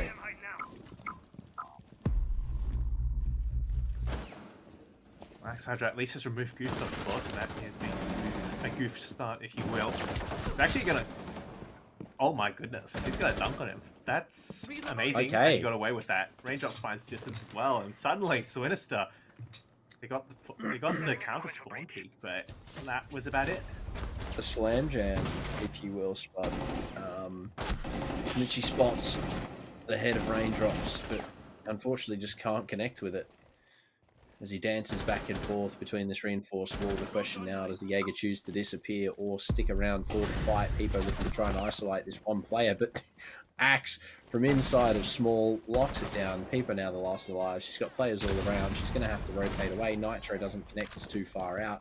Peepo drops off, fades away into the distance and looks to rotate out, possibly for some chat with her team. Yep, it looks like it's going to be a makeshift tactical timeout. We've had enough of those tonight, but look, maybe Swinister just need a little bit more time to talk about what's going on. RMIT Black, they're going to find a 5th, and I'd imagine we'll be pretty close on finding that match point as well if Swinister don't change something pretty drastically pretty soon. Yeah, it took some time. It was a little bit shaky there, but RMIT Black seem to have picked up the momentum, and we talked about consistency and being able to, as well, fight back from positions like the ones they have found themselves in, and they certainly have made good on that promise. Shows us why they have made it so far so many seasons in a row. Raindrops will finish things off with a pistol right at the end. We won't really count that as a kill because I'm pretty sure people was more than happy just to wait outside. Question is, will that tack timeout be as effective for RMIT Black, for Swinister, sorry, as it was for RMIT Black? Well, they're gonna need to hope that that's the case, Spud, because without it, they're not going to be doing too well. However, I mean, look, it was a good round from RMIT Black. They lost a couple of good kills, but then gained a couple of good kills. And then, well, we know what happened from there. Swinister, unfortunately, could not double down on those trades, could not double down on those entries, and didn't really find too much traction. But aside from that, aside from everything that went wrong, that was arguably a pretty good round from Swinister. A couple of hiccups here and there that cost them some kills. But other than that, solid round. And RMIT Black, again, solid round for them. You know, it was a really good round from both aspects. It's just Swinister with a team that made the mistake. Yeah, it's just a matter of staring at each other and seeing who blinks first, and unfortunately, Swinister did blink first. That being said, Pluto did make some unfortunate mistakes early on in the round that really could have cost RMIT Black there, so big props to them for being able to fight back from that disadvantage. And of course to Rico as well for pushing those early advantages. He managed to get 2 on the entry before finally being traded out. Yes. Great. I mean, yeah, keep in mind, Rico found those 2 openers as well, right? Like, he took down Pluto, which just should have arguably given them pretty much free reign on what they wanted to do, but the supporting help from the rest of RMIT was just too strong. And we've seen some role changes here. Distance has picked up the mantle of the bar. And Goofed has jumped on the Zofia as opposed to the Yana in this match. But look, with what it is, as long as they can at least find 1 round here, it's going to be beneficial for them. But if RMIT close this out to match point and dedicate themselves some good control over the round count, could be a pretty good one. The quickest we've seen all night. Unless, of course, things swing back around and somehow... No, don't even start talking about it. Just don't. All right? That would be... That'd be interesting. But either way, so RMIT Black seem to have fairly good control here and control of themselves as well. They're not necessarily. They're more than happy to wait for Swinister to make this progress here. Swinister have got some good map control. They've taken the office area and they can start working this library balcony. This mezzanine balcony and that library shield. But that's still a lot of territory, a lot of utility you've got to clear first before you can start getting proper. The question is, how long will this library player be able to stay alive? Well, Thorns now start to come. The shield at top blue cleared, but it's taken them 2 minutes to achieve this spot. Head spotted. MML taken. Well, actually, sorry, that's not who I thought died. MML found Nietzsche. Not too sure where or how, but look, kill's a kill. You take it where it is. Pluto takes down Goof. He's on the flank here, possibly? No. At the top of blue? No, top of mezzanine. It's Axe Hydra to find one. Pluto goes down from inside a library. And it's all up to Rico and Peepo. The two O's at the end of the spectrum here, looking to possibly jump into the display hallway. And they to be cooked, but the ADS by this time, yes, indeed, will have reset Rico. Unfortunately, it's not going to be as easy as that. Peepo knows that the main stairs is going to be a point of contention as well. 30 seconds remain. It's not a lot of time, but a 2 versus 5, you kind of have to go a little bit quicker than this. Axe Hydra pops his head up for a second, finds the kill, disappears. Peepo down. MML as well attempting to get aggressive. Rico does deal a little bit of damage back, but Spud, I think we can safely say RMIT Black are going to find themselves match point here. And unfortunately for Swinster, that means they're going to have to double down and start working a whole lot harder, because 4 rounds is going to be a lot to find. Yeah, RMIT showing their strength on defense. That's 2 defensive rounds after a very strong attacking round. It seems that Chalet just is their map. And unfortunately, it wasn't as quite the neutral ground as we thought it was. In fact, it was actually more even on Oregon and Border. Mind you though, Swinister, I don't think they're quite down and out the count yet. They still got a lot of fight left in them. 4 rounds, certainly difficult, not undoable by any means, but momentum certainly is bringing the incumbent champions here of RMIT as many bombs as they can. Indeed, it's RMIT Black is looking to lock themselves in for this first place. Can I highlight Raindrops yet to die, Axe Hydra yet to die, 6-0, 5-0 respectively. I mean, that's pretty big numbers, Spud. After that rehost. Yeah, like I was gonna say it has been a rehost, but that's still pretty big for what, 2-3 rounds? 2-3 rounds, yeah. 3 rounds, yeah. Axe Hydra 6. Yeah, 3 rounds Axe Hydra hasn't died. Neither has Raindrops. Considering Raindrops has been a number of times, that is pretty incredible. And on the other side, Goof, Peepo, and Distance are both 0-3 right now. It's been, there are 4 players with 4 players are 0-3 0-3. Rico's the only one that manages to shoot back in this after this rehost. Wow, after 3 rounds, wow, that's a lot. I mean, even for like Goof. Not what we would have expected, and again, not to slander anybody, but we do have to highlight the numbers. Distance is finally going to break that though. Takes down MML and puts himself back into a solid position here to continue maybe looking to do some damage. Does make his way quickly into the connector, not punished by anyone from office as the wall is reinforced, or at least not being held at the moment. And he's looking for some more as he goes down the library stairs, but it's going to be Nietzsche who finds one to, again, break the cycle, take himself off 0 kills, puts Pluto and Axe Hydra onto the spectating screen, looking for another. Unfortunately, not going to find it just yet. Oh, there we go. As soon as we said it, Axe Hydra does get taken down. It's just a matter of Raindrops as well. Nietzsche now looking for the skill. He's on low health, but there's only 2 players remaining. I think this plant is as good as... Oh, no, the plant... Never mind. It's downstairs. Side is downstairs. Side is downstairs.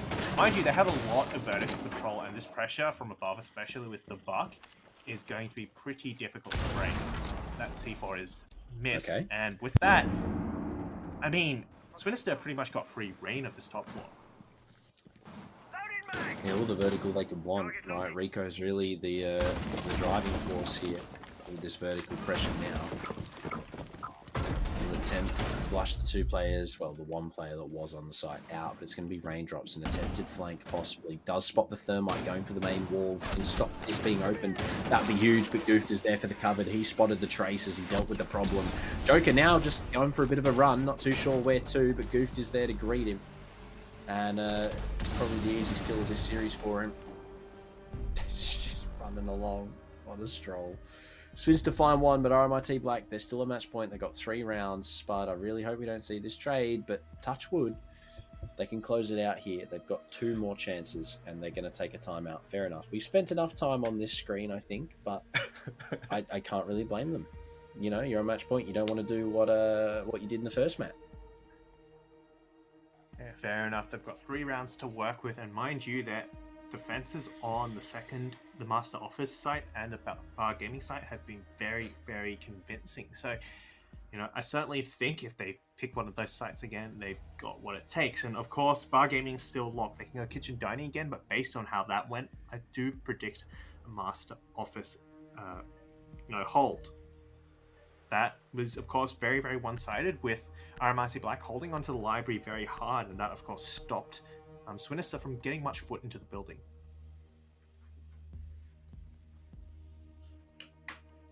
Yeah, a lot has been shut down.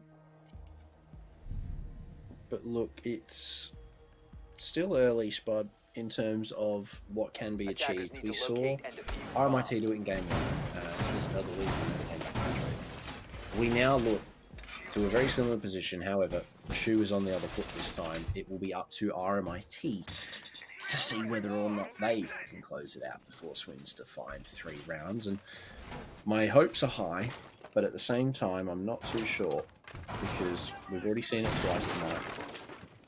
Very high chance that we see it a 3rd time. But it just makes for a good finals. Last one of the season is bound to be a good match, and certainly both these teams have put on a good fight for us. I mean, 2 overtimes on each other's maps, and then 6-3 here, and then imagine if it did go to overtime. Wow, what a fight it would be. One of the better series we've seen so far in this entire season, so definitely well worth watching. But RMIT Black, now it's up to you. They have the championship to hold on to, whereas Swinister are looking to upset that 2nd season here in the grand finals, which be the time they make it to the champions. Look to open up the wall here, but with the mute jammer on it, Michi will remove that utility. The wall will open up. Distance takes a little bit of damage on the backside of things. The wall opened up. The avenues now begin to become more apparent here for Swinister. All they need to do now is focus Boiler, look to maybe open up this back wall as well. From there, obviously, they can make something happen, but I mean, the pings are being provided. You know, there's a lot of information here that RMIT Black are trying to run around, but for Swinister, they've got it on lock at the moment. They're doing really, really well at just singling out these players and looking to make a move. That wall has been opened very, very quickly, and they're able to stop people rotating from those fireplace stairs across the site, and also maybe in blue as well. And now with that back wall open, and that's big, people find some burst onto Pluto as well.